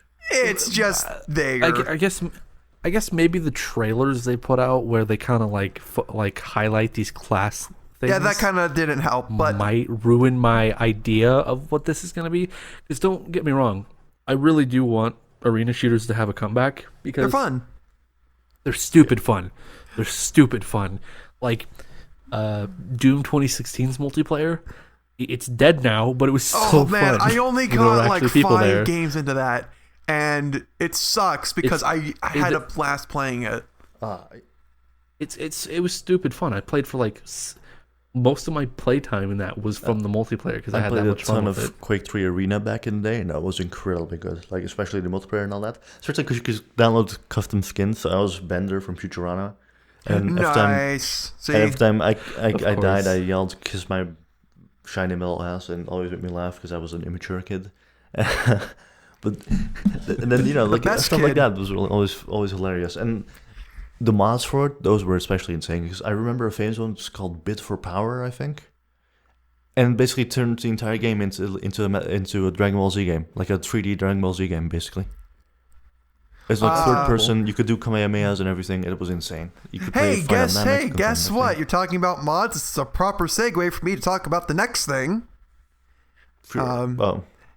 Creation Club, aka mods that you can pay for or kind of pay for. Not really. I don't know. It's very confusing. No.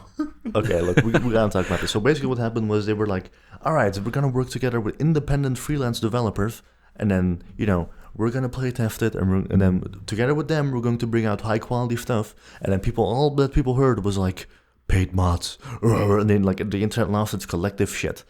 But especially Biscuit made like a really good point for this. If it's actually freelance developers and they're working together with Bethesda to make something really good, like a mod, then they're allowed to ask money for it. I'm not against it. This is actually kind of a good thing because if you think about it, modders are game developers who do this shit for free. Right. It's like, if you look at Nexus mods, they actually have they have an option where modders can actually like say, if you really enjoyed my work, you can tip me no matter like any amount you want. But it's kind of like the same thing. Like it's just like if you want to pay these guys and give them money for the work they put into these games. And keep in mind, it's only a select number of mods. This isn't like it's open to up to everybody. And it's not even this required. Is a select number that's going to work with. And Bethesda have to approve it as well. They have to like play through it as well and all that. And it's also the fact that you just mentioned tipping, right? I've watched the Co-optional podcast I think it was like a week ago or something, and they talked about the Creation Club as well. And Total Biscuit said like they talked to the owner of Nexus Mods a while ago, and then how you basically have a tipping jar for modders, right? Like if you like my stuff, feel free to mod here.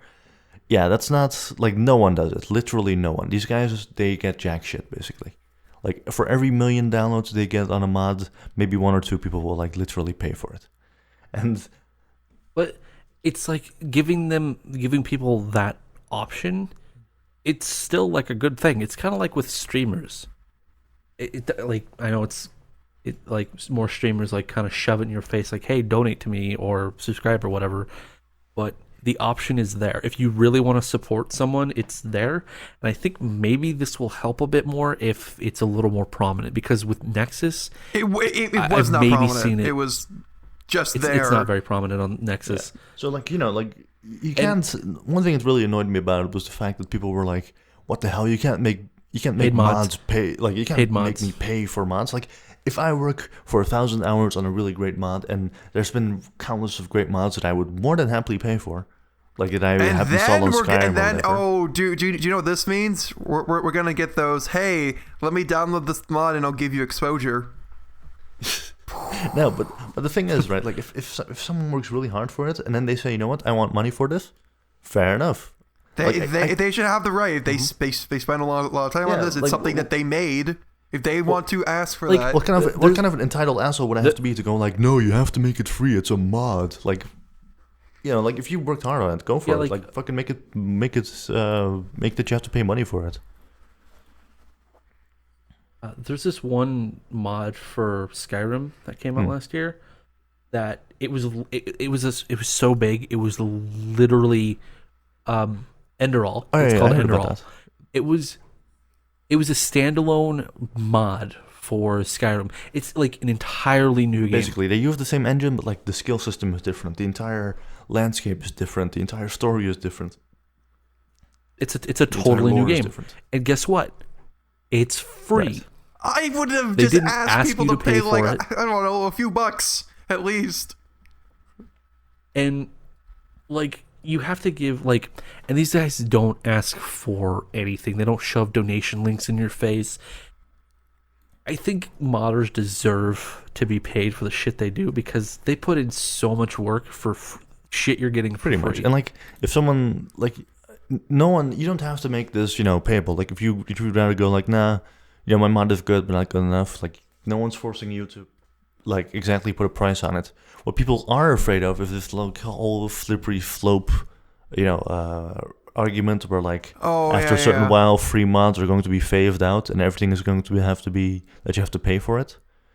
And yeah, people are so uncomfortable with this system because of the last attempt we had at this, where it was really shitty and it was really scummy because the modders were making like 30%. Yeah, like they weren't even really getting terrible. the majority of it. So, but fun fact, someone and it was all someone garbage. also said like, oh no, mod piracy is a thing now. Yeah, I remember that. It was a shit show, and of course, so people see this whole. The second Bethesda tries to touch mods again, people have to like go up in flames and freak the fuck out. Not actually reading into it of their last fuck up. Then again, like, paid mods and creation clubs like die or live depending on one thing only. That's how Bethesda handles this. If they actually say like, we're gonna we're gonna test and Q&A, or not Q&A, what's it called? Where they like test every mod and make sure it's like up to a certain standard. quality. Playtest. Yeah, playtest and all that. Quality testing. test. And like What have make you. sure there's no bugs in it and stuff like that. Then like if you do all that and some great mods come out of it, and I can really see like really good mods coming out of this, then awesome. I'm all for that. But this is Bethesda we're talking about, right? Like they can't even do that with their own games. So Well, you say that, but they do God knows actually they're not gonna have do some well this pretty time. good games. It's just no, a I'm not shame saying that they they're don't not have really good that games. It's just a shame that they're not really that good of a publisher and developer. Yeah. No, they're really good at making games. It's just like if you have such a huge game that like obviously there's going to be bugs and all that, and like if you go ahead, They're trying to. They're shitty. They're scummy because they're trying to take the biggest aspect of one of their most popular games and trying to market it. I don't know, But when you look more deeper than that, you really see that this can work and is a benefit. Basically, that's what we're saying. It's as long as Bethesda gives a shit this time and does not try to force it. Pretty much. on- And Okay. at the end of the day, it's still a matter of discretion. Like if they genuinely want to get paid for it, fair enough. If you worked hard on your mods and like that people would pay for it if they gave they had to, then fucking go for it. Like I'd do the exact same thing. If I worked really hard on a mod, you bet that I would make it that I'd get money off it if I could. Why not? I need something back for the hard work that I've put into it. And with that wonderful advice, we're gonna move on to the last two topics of Bethesda. It's okay. I really did want to talk about Creation Club in detail because get all that stuff across the way. It's a big huge deal. deal. So just want to kind of say that I'm actually not against it. So yeah, just kind of wanted to get that all cleared up. So now going back to the games, we got an announcement of Evil Within 2, which A game no one wanted. I haven't played the first one. I only heard it was like okay. I don't play horror games. I'm too much of a wuss. My family makes fun of me for it, but there you go. Have you ever played one of the more common stealth action shooters that we've had come out Which recently? ones? Name some examples. Last of Us. Last of Us, yes, wasn't all that scary. Yeah. Well, congratulations. You've played The Evil Within. Oh man, you're kidding. All I know is It's basically The Last of Us mixed with Resident Evil 4. If you've played both of those games or even a little bit, you have played. See, that's my problem wonderful. with modern horror games, like the jump scares. That's the thing. well, It's like the the cheapest thing way. with modern horror games now is that they try to be cinematic, or they try to, and that doesn't always work. That's my exact issue with horror games nowadays.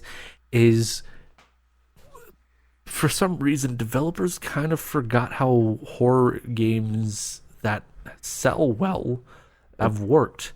Silent Hill, it didn't scare you by throwing something in your face every 5 seconds. It scared you by making you overthink stupid shit, like what's behind a bathroom stall that's crying. That's what I realized. Or just me, or I think that, or literally my first 2 hours of gameplay, I was checking everything because I was like, okay, there's got to be something in here. There's got to be something in here. It's freaking you out by making you overthink everything. Jump scares are a really cheap scare. You go like, oh, okay, like a zombie or whatever just leaps at you or whatever. Like that's incredibly cheap. It's like no different than your dad coming up behind you going, "Whoa!" and like you also get a jump scare from that. There's no real art in it. But the thing that Silent Hill does really well, like for example, Silent Hill 2, you're in this scary ass, foggy little American town out in the middle of nowhere, and then it's the atmosphere. Like you're constantly on your toes, and you're constantly uncomfortable for whatever's around the corner or for whatever's going to happen next. That's how you do. And good it's horror. also paced well. That's kind of one thing that follows well. You can have all these elements, but if you don't pace it well, and there's an obvious tell that, oh yeah, something's gonna come out and I'm gonna have to run for my life, or oh no, I'm perfectly fine. It doesn't always work. It needs to be paced. It's just a problem that like the stupid bullshit jump scares sells fucking well nowadays. It depends. So I mean, Outlast, right? For example, the first one had tons of jump scares, right? Oh yeah, I mean, sure. When I first played through Outlast, I jumped a little bit, but then after the fifth one, I just stopped. It became way less scary. I've played a little bit of Outlast 2 so far. I've played a little bit, and it does a somewhat better job with the horror, but I've gone into it with the mindset of, oh, the jump scares are going to happen. What I've heard about Outlast 1 and 2, by the way, sorry for interrupting you. No, it's fine. It's fine. It's fine. Yeah. What I heard is the big difference is like Outlast 1, it had tons of jump scares, and they're kind of cheap, but it was seen as a good game because of the atmosphere of like the asylum that you're in and stuff, and that's why they kind of forgave like the jump scares and like the less good gameplay mechanics and all that. But in Outlast 2, the atmosphere isn't as good as Outlast 1, so then the flaws become more visible, and then you start to go like, oh, jump scare again. And apparently it does try and show more shock.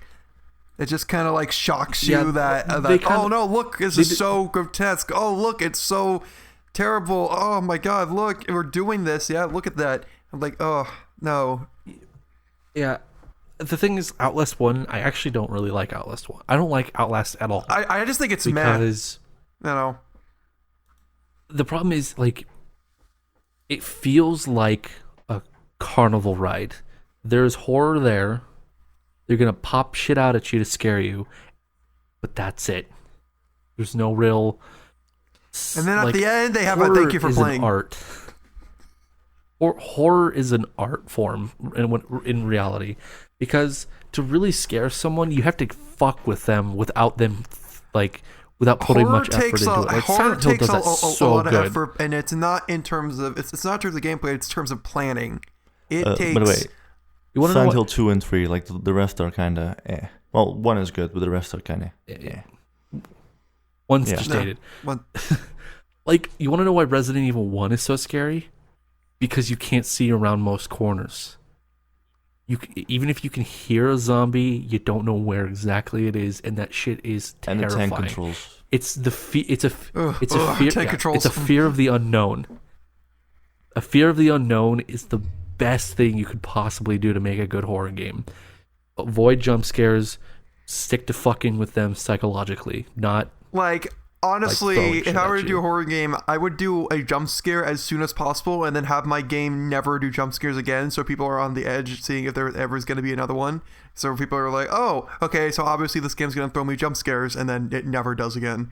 But once you realize, like, oh, well, they're probably not going to throw another one at me, and if they never really do that, then they don't really give a shit. You kind of gotta subvert people's expectations. That's why if I were to make a horror game, I wouldn't put in the jump scare for 99% of it, but then there's this optional area that you can go in, and it's really hard to find. And if you do go in there, that's when you do a jump scare. That's how you subvert people. Yeah, there's actually a perfect one in Silent Hill 3 where there's this one room with mannequins in it. You're not required to go in there. There's no key items in there, but there's this one headless mannequin. All the other mannequins have heads or something, or just the heads. Yeah, they all have heads, but this one mannequin, you touch it, you get a little line of dialogue, you walk away, and then there's a scream. Ooh, it's the one jump scare in the game. That's pretty good. It reminds me of the part in Silent Hill 2 where there's like, there's also no jump scares in that game, right? But then like the main character just walks up to a locked door and like he tries to open it, doesn't work, and he's just kind of like wandering around, and that you can move away if you want. But if you stay away for a while longer, you hear this human but kind of inhuman scream of a woman, like behind the door. And like that's the only actual jump scare. That's the only scare in the game. You're like, what the hell was that? You're like, whoa. And I think that's really done really well because one, it's only one like what's it called? One visual, like you only hear it, like you don't see it or anything, so you can kind of keep guessing on what it is. And at the same time, it's only one in the entire game. Yeah, and like, don't get me wrong, jump scares have their place in horror, but when you make it the only form of horror, it gets old fast, and that's where the issue lies. Okay, so basically, just so we're not staying here for an entire time, because we kind of went on very, very long. Time. But basically, even within 2, because remember we were starting with that. Honestly, I didn't see anything that reminded me of. The trailer for Evil Within 2 is actually kind of good. I have to admit that. It was probably... There's nothing that kind of screamed to me of why I should even buy it, but hey, it was pretty good, so... I haven't watched it. I just wanted to go on a tangent about shitty horror games versus good horror games and Silent Hill 2. Okay, well, there's only one more thing to talk about for Bethesda, and that's, of course, the best thing they announced.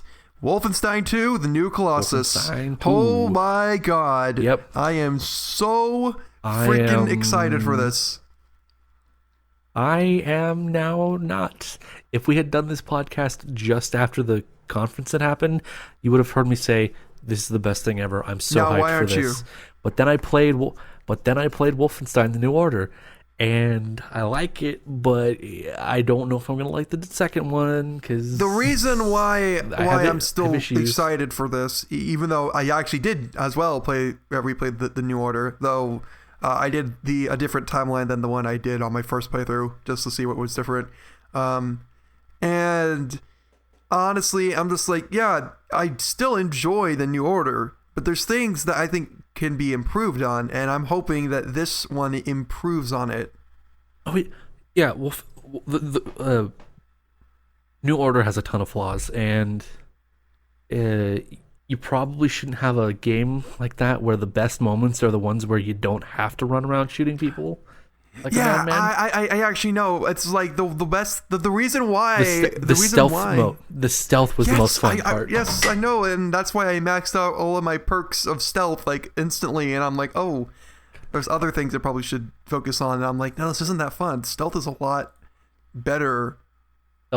Stealth is fun in that game, but seeing how the new Doom came out, I think they're going to pull a lot of inspiration from that. And that's that's hopefully will basically tell me that they're working on that. But what also is really good and that I like about the New Order is how cinematic and actually how well the story was. So yeah, it had a really good story despite being like a generic. It basically action was shooter. The opposite of Doom in everything, pretty much. Mm-hmm. I love the interactions between BJ and Anya. They're so good. They're so good. Her name? Those were so good. And there's like these little moments of humor that the new Colossus is going to have more of, I think, and I'm super excited for. This game's going to have promise. I know that for a fact, but I'm still a little hesitant because the first game was just okay, in my opinion, gameplay-wise. Like, gameplay-wise, it was okay, but for me, it's the story actually really did. Also, the trailer kind of ruined the ending of the New Order. I'm not going to get into that. Okay, I will try not to say anything of that, but yeah, that's something interesting. Have you, Rhett, have you played any of any Wolfenstein games, or they don't interest you? It's not that they don't interest me, I just never really got around to them. That's basically it. Like, I've played Doom, and I was like, man, I should probably play Wolfenstein as well, but I genuinely never got around to it. And like after Doom, I was like, I'm kind of done with shooters for now. Mm-hmm. Yeah, they kind of pull you out of that whole wanting to do more shooter Pretty much. stuff. Like you can only shoot a 'Cause, dude like- so many times before you go like, yeah, okay. Yeah, which is really why I try to have shooters that have some side of story, which is why I like. Well, Wolfenstein. I'm gonna quickly say this because this is probably the only chance I'm ever gonna get. What Wolfenstein does better than Doom is it makes the guns feel way more powerful. Oh yeah, like That's it. every I'm done. like you just get one of those automatic shotguns and you decide to dual wield it, and oh my god, Just pumping lead out of those things is so entertaining. So, yeah. and you can do dual wielded like automatic shotguns, and We should probably hurry this up. come on, it's What? amazing. Next, so that was basically Bethesda. They were okay, but definitely needed some things. It was definitely kind of pointless, but hey, at least we got Wolfenstein 2 announced. Yay! Alright, moving on. We got Devolver Digital, the one that hardly anyone watched, but oh my god, you should rewatch. Trust me, this is probably one of the best press conferences ever. Literally, the only thing that anyone needs to know about this thing is that it was 15 minutes of pure fucking chaos, with maybe a couple of games being thrown in got there. announced, and that's it. Ruiner and Serious Sam, another Serious Sam game. So if you care about those, go look them up. We're not going to get into that. But basically, we just want to say, Devolver Digital is so great. I don't really want to say too much about it. Just go and watch it. It's really freaking amazing. It's basically, actually, I will say so. It's basically what I would call it's like a skit I would see on like an Adult Swim if they were to do a live action. It's very anti. Yeah, it's E3? an anti E3, and I'm like so surprised that it came out on E3, and I'm like, oh.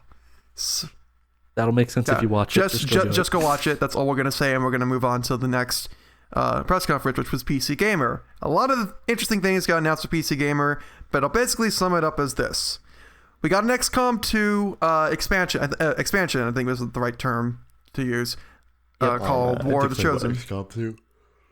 Yeah, I didn't play more XCOM 2. Fuck, I only played for like an hour, and I was like, I'm gonna get back to this, and then my PC, like my hard drive, kind of broke, so I need to replace it, and I never got around to replaying it, which kind of sucks because it's really good.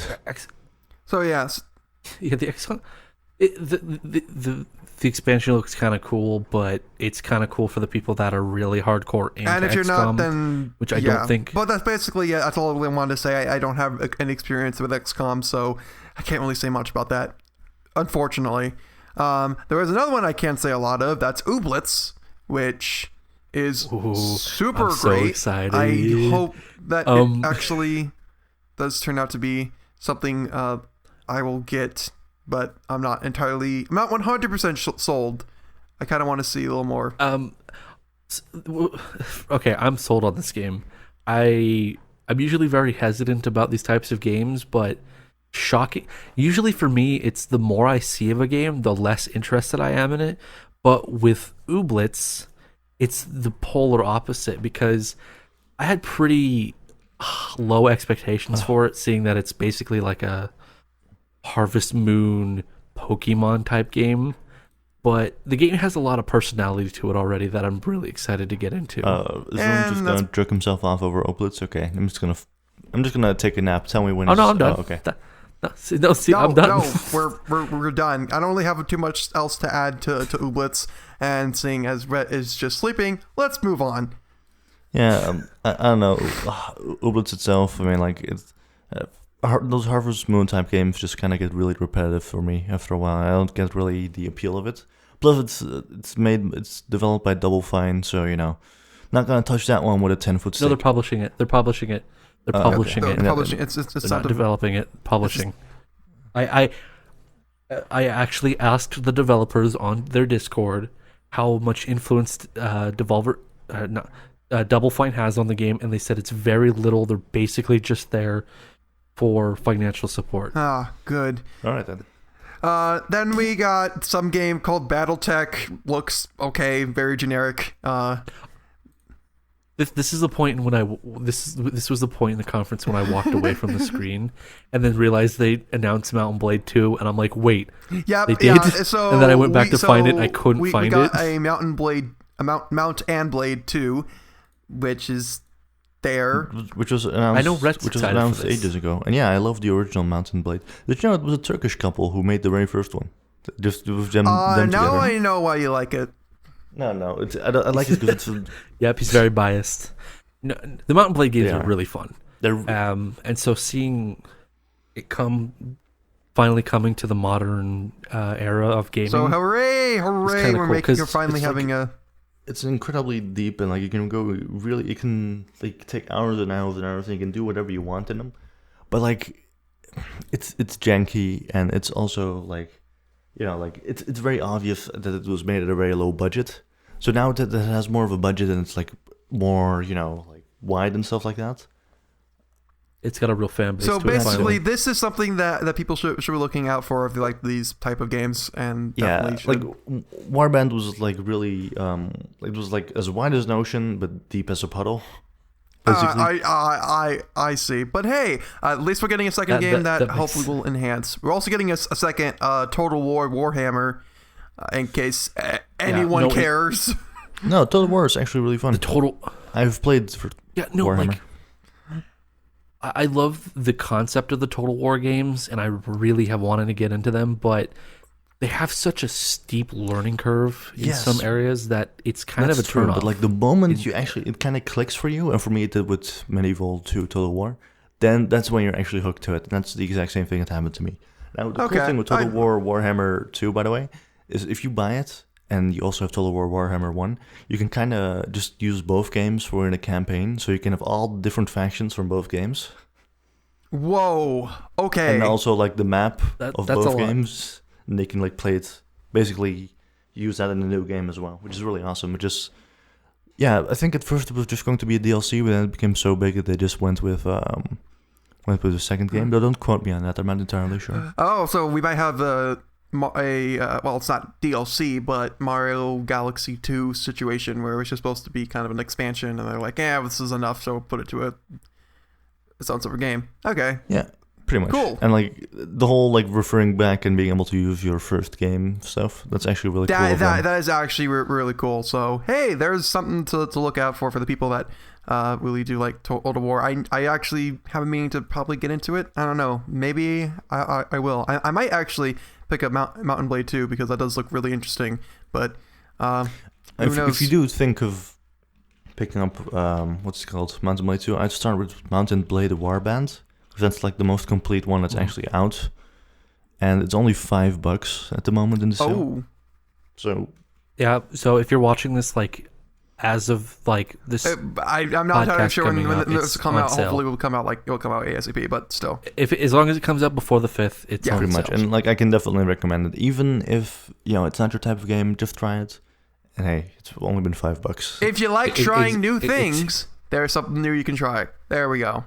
Exactly. Yeah, it's one of those games that it's like even if it doesn't sound like your type of thing, you should give it a shot. Okay, with that said, let's move on to some small things. We got some Killing Floor 2 DLC, which I wasn't excited. It's mostly to give you guys an idea of what the whole deal with that was. It's basically fan service for Killing Floor 1 fans. Yeah, pretty much. Because it's basically just another event that came from Killing Floor 1. Yeah, but it's Killing Floor 2 not still in early access, or were they out of that ages ago? I think it's Yeah, out of early I'm access pretty now. sure it's out of early access. But I remember there being some controversy about that, though. The fact that they already had like DLC and what was it called, like microtransactions in a game that was still early access. It kind of left a bad taste in my mouth. I'm not gonna lie. Okay, so I can actually explain that if go that's okay. go ahead. Just I'll try be to make it quick. The game wasn't technically in early access. What they were doing was they were putting themselves in early access, which they shouldn't have, to be real. If you're to be honest, they were doing it so that the player base could have a more active interaction with the developers in helping get the game to its best state. Right. Because they made a lot of drastic improvements from Killing Floor 1 that they wanted to make sure that the fan base was able to address easily for them up until they were satisfied with the game. Huh. All right. They weren't doing it like it was like when it came out, it was a complete game as of like what you would qualify as a complete game. So pretty It much. was mostly in early access for people to give criticism on and help. And that's improve. basically the situation. So yeah, Killing Floor 2 DLC is a thing. There you go. We got a little interesting look at a new game that honestly is kind of on my radar called Tunic, which... Legend of Dark Souls with Fox. I don't know why does everyone always say, oh, it's Dark Souls combat. Oh, yeah, totally Dark Souls. Because that's the easiest thing to like compare it to. Oh man, but yeah, definitely on my radar. Another thing that's also on my radar is Griftlands, which is some turn-based turn-based RPG. So I'm looking forward to that. Just seeing that the art style kind of drew me in, and kind of want to see where it goes.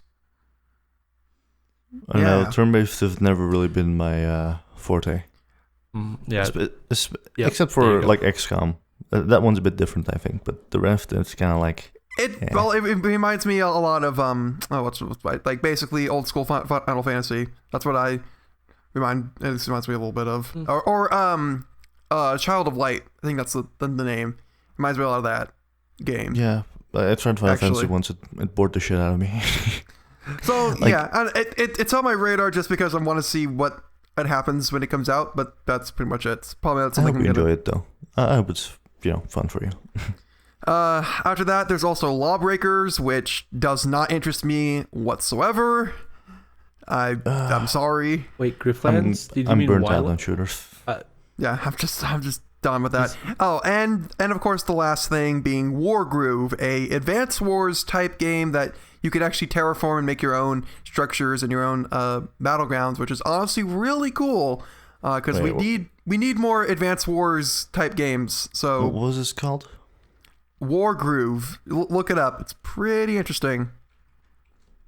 And yeah, it's basically what I call an Advance Wars or Fire Emblem type game. Oh yeah, no, this actually kind of excited me because it was like it looks like an Advance Wars. Yes, that's what I've been saying. Which is not very. By the way, you said, did you call it Griftlands? Oops, I think I mispronounced it. Because I think you skipped over a game called Islands with a Y. Oh yeah, I did skip over that. Yeah, I was gonna Oops. say. Oops. Okay. Yeah. Okay. That's the game. Well, no because big deal. I had nothing to say to that, honestly. Yeah, it's yeah. Let's be real. It looks kind of interesting, but when you see who's developing it, you kind of get turned off. Daisy guys. Never mind. Yeah. That. Now I know why I didn't put it on my list because I didn't Bohemia care. Interactive. Wait, no, Yep. Bohemia Instant Interactive isn't that the guys who also made the Arma games? Yeah, but that's the only good thing they did. Well, I mean, they made Arma 1, 2, and 3, and then I don't know. Like Bohemia Interactive hasn't lost their thing with me. I think Daisy itself is just mostly on that development team, but like, Yeah, I don't know. as long as they have a good development team behind it, it should be okay. Pretty much. Didn't they talk about Lawbreakers? Yeah, that's what I said. That's the game that did not interest me because it's just another shooter, and honestly, I have nothing to say to that.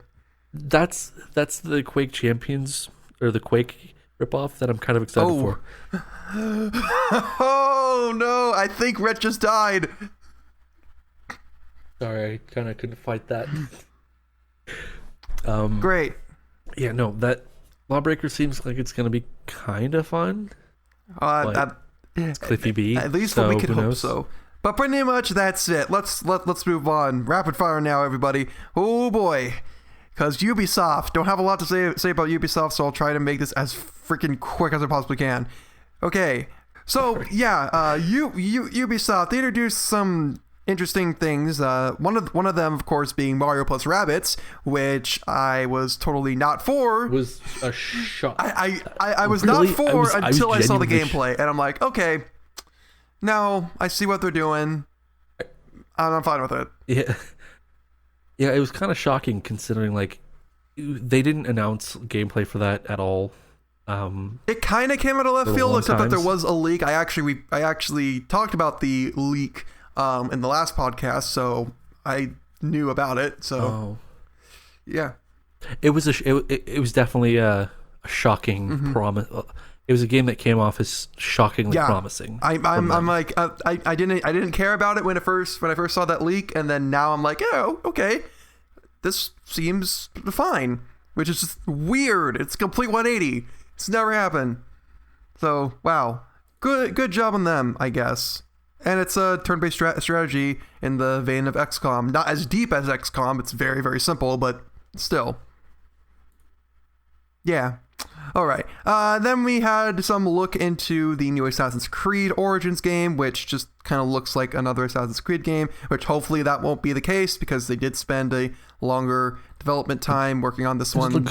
The combat looked somewhat interesting because, I never really felt inclined. They definitely I never felt inclined to do stealth in Assassin's Creed games because you were so incredibly overpowered in combat. Because all you had to do is hold the block button and then counter at the right time, and you could just do a kill streak and take out like 10 guys in 20 seconds.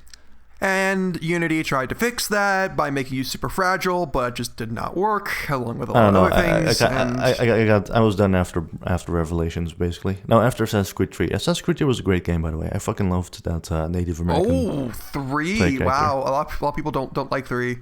Yeah, because they're wrong.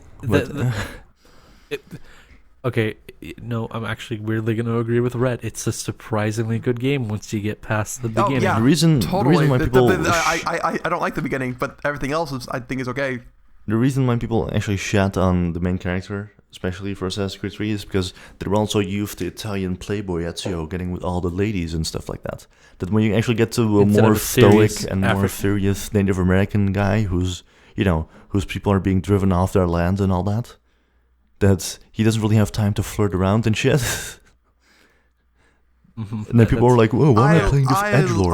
I like the 180 change, and then they had Assassin's Creed 4, which I think me personally I like Assassin's Creed 4 a little more, but that's because I enjoyed it from beginning to end. Anyway, that's what I'm gonna say just about Assassin's Creed. Assassin's Creed. There's a lot of opinions that float around so much. Right. But the combat looks a bit more Dark Soulsy, but it looks really clunky and janky, and I hope they fix that. If they can make the Dark Souls, if they can make the combat a bit more like Dark Souls, then hey, I'm all for it. Yeah. It's not a bad thing to rip off Dark Souls, especially if it's the combat. Totally. Then of course we got some look into some South Park games. The South Park game. No interest and, at all. South Park phone game, whatever. Okay. There was, of course, the other pirate game called Skull and Bones. Hey, pirates again. Weird. This one seemed. It's like, okay, cool. They're taking the whole Assassin's Creed 4 system and throwing it into a multiplayer game, but then, which was kind of like a turnoff because it's another shitty fucking Ubisoft multiplayer game. For Honor has kind of turned me off of their multiplayer games, despite loving For Honor. Yeah, For Honor was good. I hope they can actually make a Rainbow Six Siege thing out of that, but I'm not holding my breath. Who knows? Yeah. But Skull and Bones, it's getting a single player type campaign, I think, which is kind of good. The thing is, right, people were crapping themselves over the boat system. It was like, oh, it's like Assassin's Creed Black Flag again, but then solely focused on the pirating. Yeah, I played Assassin's Creed 3 and there was the pirating in that, and after a few hours I was kind of done with the pirate stuff anyway. They did fix that a lot in 4.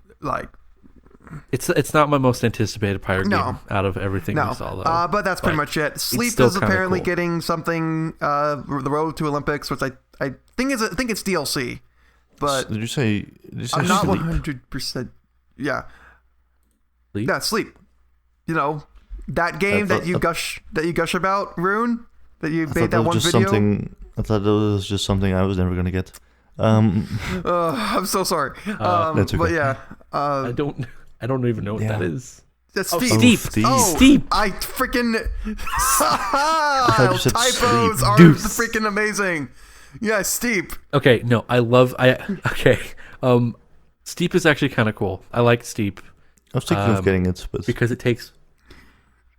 There's no player base anymore. It's dead. But I made one video on that game because it kind of took me for a surprise when I had this really serene moment where I'm just riding down a mountain to some really chill piano music with a guy nice and calmly singing to me, and I kind of like how it tries to take a more realistic approach to the SXX, the because you get those extreme snowboarding and do freaking crazy tricks, and I'm like, oh no, let's try to make it more mellow, and that's pretty much. I just typed in steep, and the first thing I saw was like Jacksepticeye's face staring back at me. And now I'm kind of annoyed. Whoa, okay, weird. And of course that's something else. But the biggest thing to me that was announced for Ubisoft would have to be Beyond Good and Evil 2, which came out of complete left field. Well, not completely left field, but enough so. I'd be more excited. I'd be more excited if I ever played the first one or knew anything about it.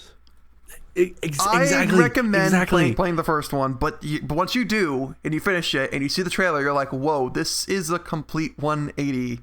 Like, I am a little bit nervous about this because they're taking it in sort of a different direction than what the original game was, and I kind of hope that it does well, and some issues or some fears that I have of it is just gone, but it's all hypothetical at this point, so I'm not going to even go into that. Just let you know that you should play Beyond Good and Evil 1. I wholeheartedly recommend it. It's pretty good, and this is a game that a lot of people wanted, and we're finally getting it. Took like years. Regarding a snowboarding game, by the way, just gonna finish up on that one real quick. I remember why I didn't get it. The price in the beginning was just a bit too steep. But thank you. Moving on. Great. Wonderful. Now with that said, let's move on. We only got two more to cover. Sony. Oh boy, Sony. They're usually super good, and this time they weren't really that great. They kind of just only showed games, but that's okay because there were some that they showed that were pretty interesting. So if I can just like quickly sum up this before we get into it, I figured out why the Sony conference, despite having some of the best announcements, was the most lackluster out of all of them. It's because they spent so much time on shit that no one gives a fuck about, and just like doing little drops of stuff that people should give a shit about.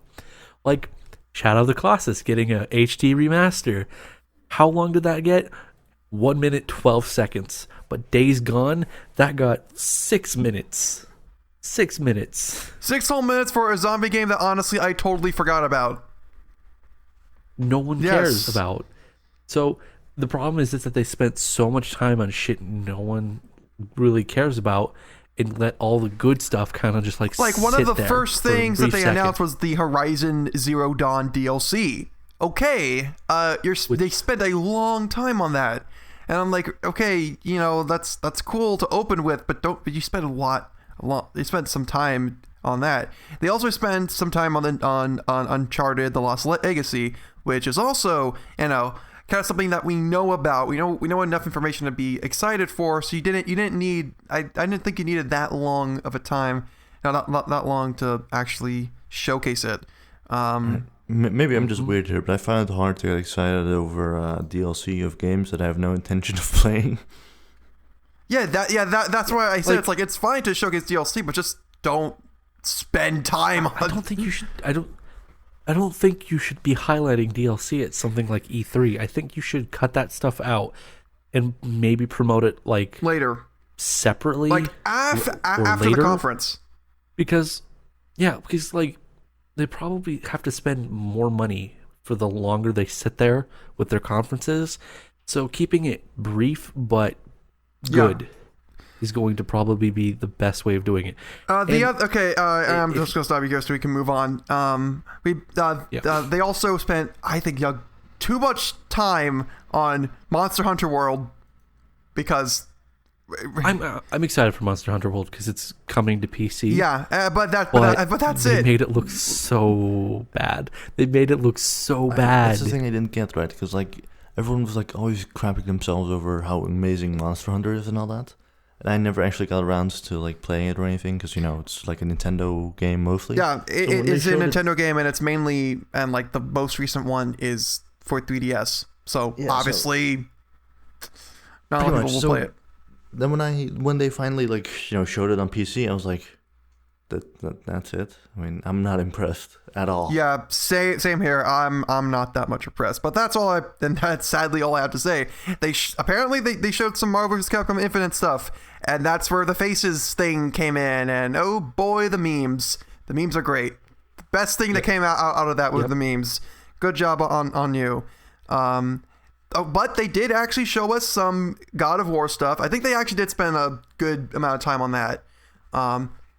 People aren't too happy with God of War. I'm kind of interested because personally, I never really bothered getting super into the series, but now with this, I'm a little bit more intrigued on what they're gonna do.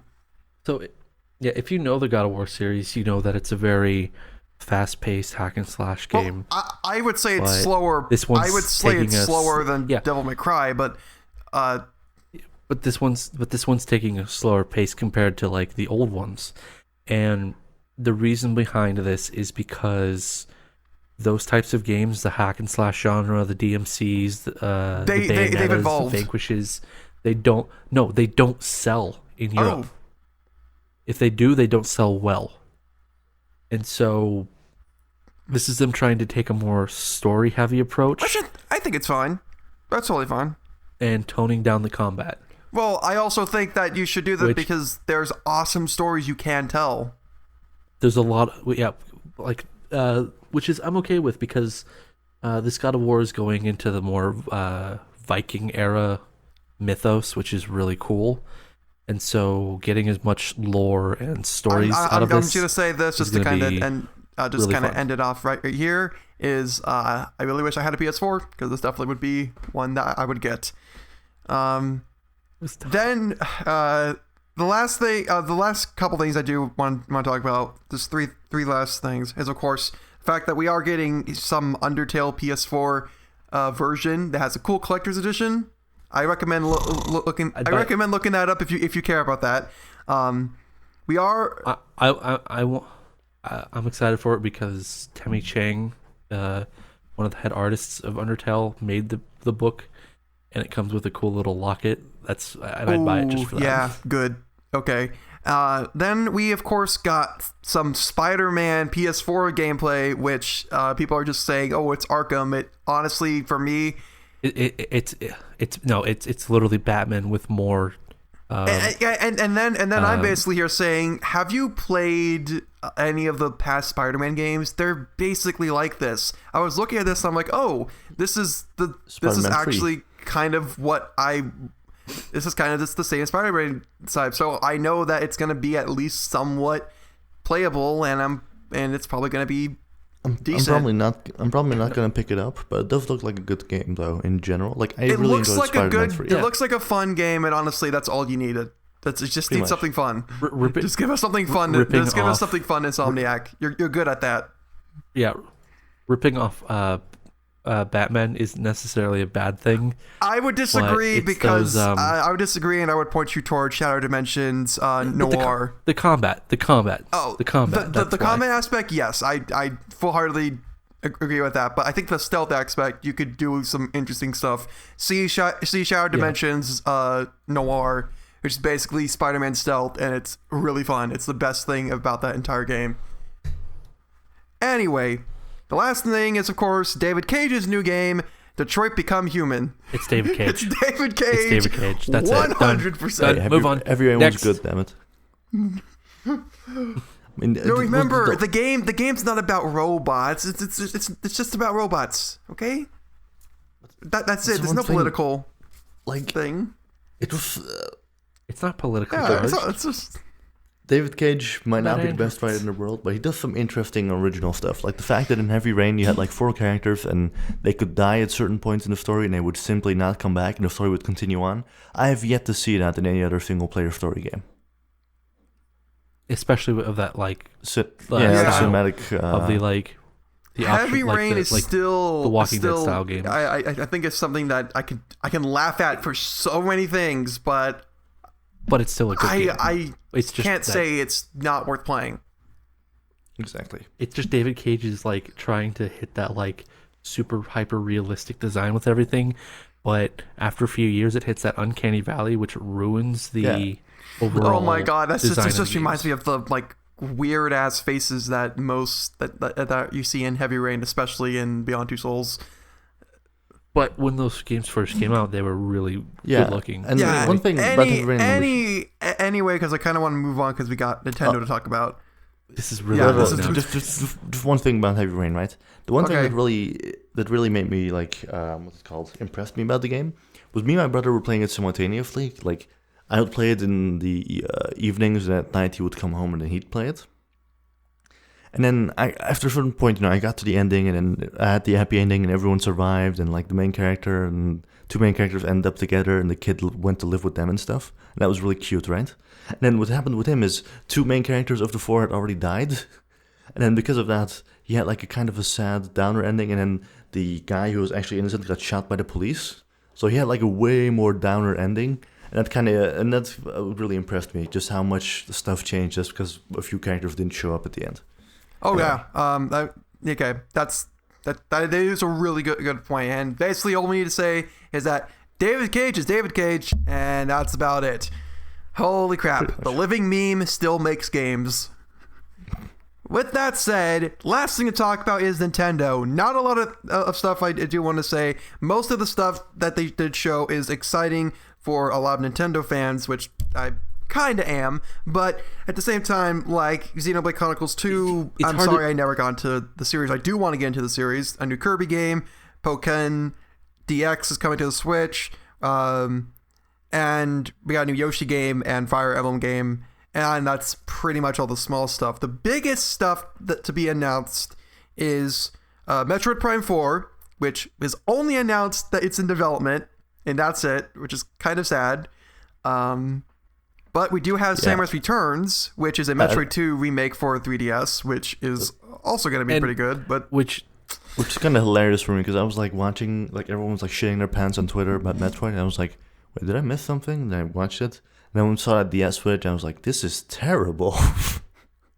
Like, what's going on here? Is this really good? And then why couldn't they have just ported AM2R, the fan remake of Metroid 2? Well, because they were already in production, and this is kind of what they're saying. Like, oh, this might be why they did the strike, because they were making their own remake. And then again, I've never played a Metroid game, so when everyone was shitting their pants over Metroid 4, I was like, I'm more excited for Metroid Prime 4, but at the same time, it's just It'll be be pretty cool with the Switch controller. I want to see what will happen, but that's pretty much it. But you can't really get excited for this stuff if you don't have a Switch because it's only on the Switch. Yeah, I know, but I just want to see. I kind of want to see what they're gonna do, and that's pretty much it. Oh, and of course we also did get Super Mario Odyssey stuff. If you care about that. It just made the concept even creepier. Oh yes, because you can absorb the souls of the humans. It looks pretty good, but like I'll never in my life get a Switch, so it's kind of like whatever. It at least created some good memes. If I ever do get one, it'll be like, so thank you, Nintendo. If I ever do get one, it'll be after another console's come out. To me, Nintendo is just a meme generator at this point. Mm-hmm. Okay. And with that said, that pretty much covers the E3 stuff. Oh my god. This was a nightmare, and we're still at the still haven't talked about everything. We haven't even talked about the fact that ARMS got released, the fact that Tekken 7 got released, and nobody liked it. And that was freaking amazing. Nobody liked it? Are you sure? This is like an incredibly positive rating on Steam. I'm joking. Yeah, obviously, people. The way you said that seemed like you no. People like Tekken 7, and it's great. So, hooray! You made Tekken 7, and I'm super glad that everyone likes it. At least most people. One thing, I played it for like 30 minutes today, right? Because like a friend bought it for me, and like my last Tekken game was like Tekken 3, right? So that was PS1 era. But what I really liked about how familiar it all felt, that was something I found really interesting. And it's a 3D fighting game, so obviously it's probably going to be the fighting game that you enjoy the most. This is like this might be your bread and butter. At least I would assume so. I definitely didn't borrow Tekken 7 to try it. and I enjoy it. Right. Okay. Moving on. There's only let me just go to Steam, buddy. the last thing is that there was a couple of news stuff that did happen that wasn't E3 related. We don't have a lot of time, so I'll only mention 3 things. You gotta mention Sonic. It's a requirement. Great, I gotta mention Sonic. Crap. Okay, I was actually going to skip this, but seeing as is a requirement that every one of these podcasts I have to mention Sonic, I was actually gonna save that for the questions, but fine. Oh God, Freaking ruined it. You freaking ruined my flow. It's all your fault. Okay, fine. Here, I'll mention that stuff later. First off, Persona and the Yakuza series might be coming to PC. We got some info with Sega saying that they're suggesting to do that. That might be interesting. Hopefully that fleshes out. Anyway, I'm kind of glad. Can I just quickly say? Go. Can I just quickly say? It's kind of a good thing that this is happening. You could kind of tell that Sega was kind of like dabbling in the PC market with Bayonetta and Vanquished. So the fact that they're thinking about porting other stuff is good. Good on Sega. Good job, guys. Hugs and kisses. Boom, boom, boom, boom. All right, we're all good. Two Worlds 2 gets microtransactions. Oh God, what did they do wrong?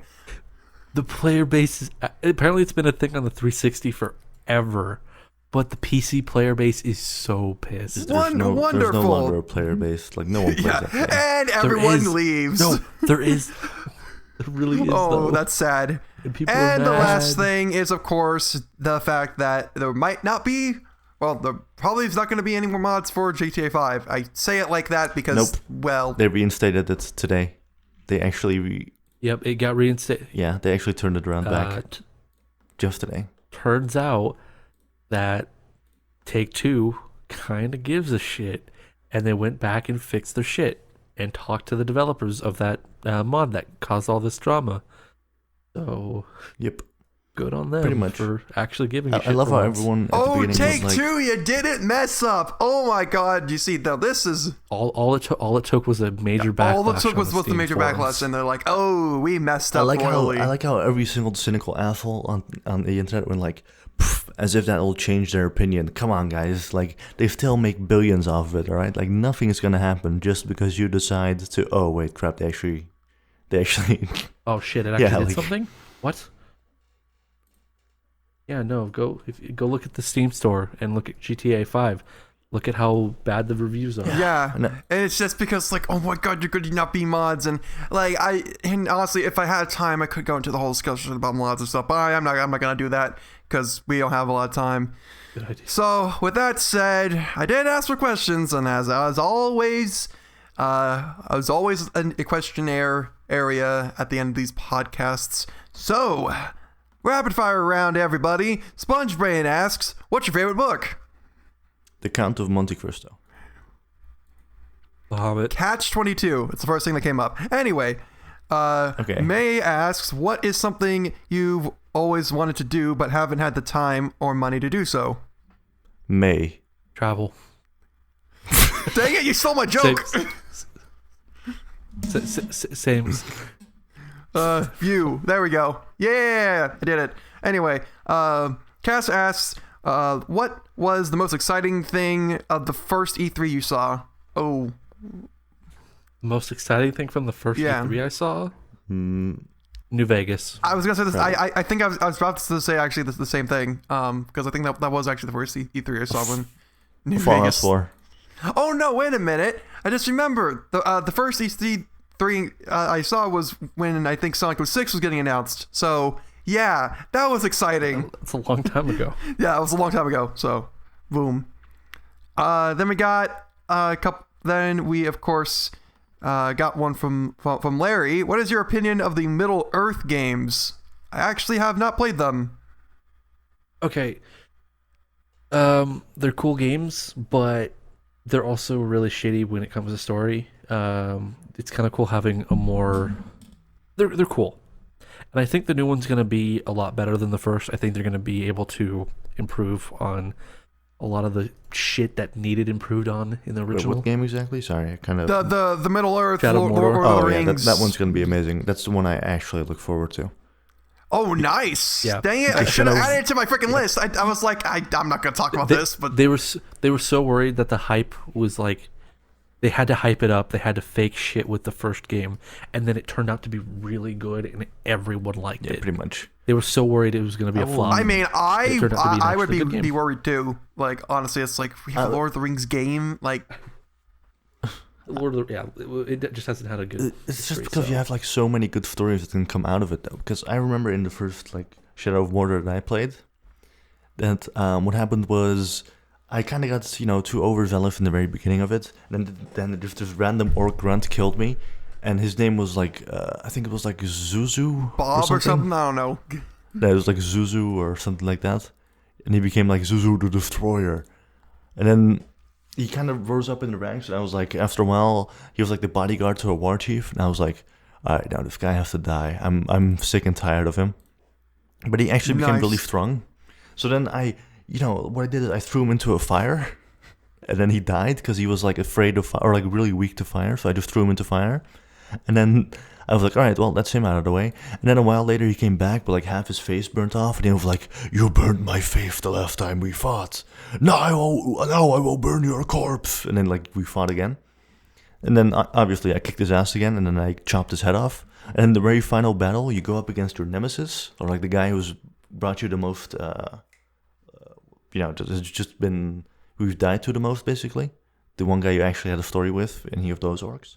And then he came back because I hardly ever died, and he had like this bag over his head, and his neck was completely stitched because I decapitated him the last time. So this bag stitched together, and then he gave like you keep describing this game, and I'm like, oh my god, I need to play this crap. I never had this experience because I figured out. Whoa, what the heck? I'm taking like notes down. Like, whoa. I guess I need to go replay this because I never had that experience. Because if I had an orc that came back after a couple of tries, I just gave up and started launching arrows into its head after they died to guarantee they wouldn't come back.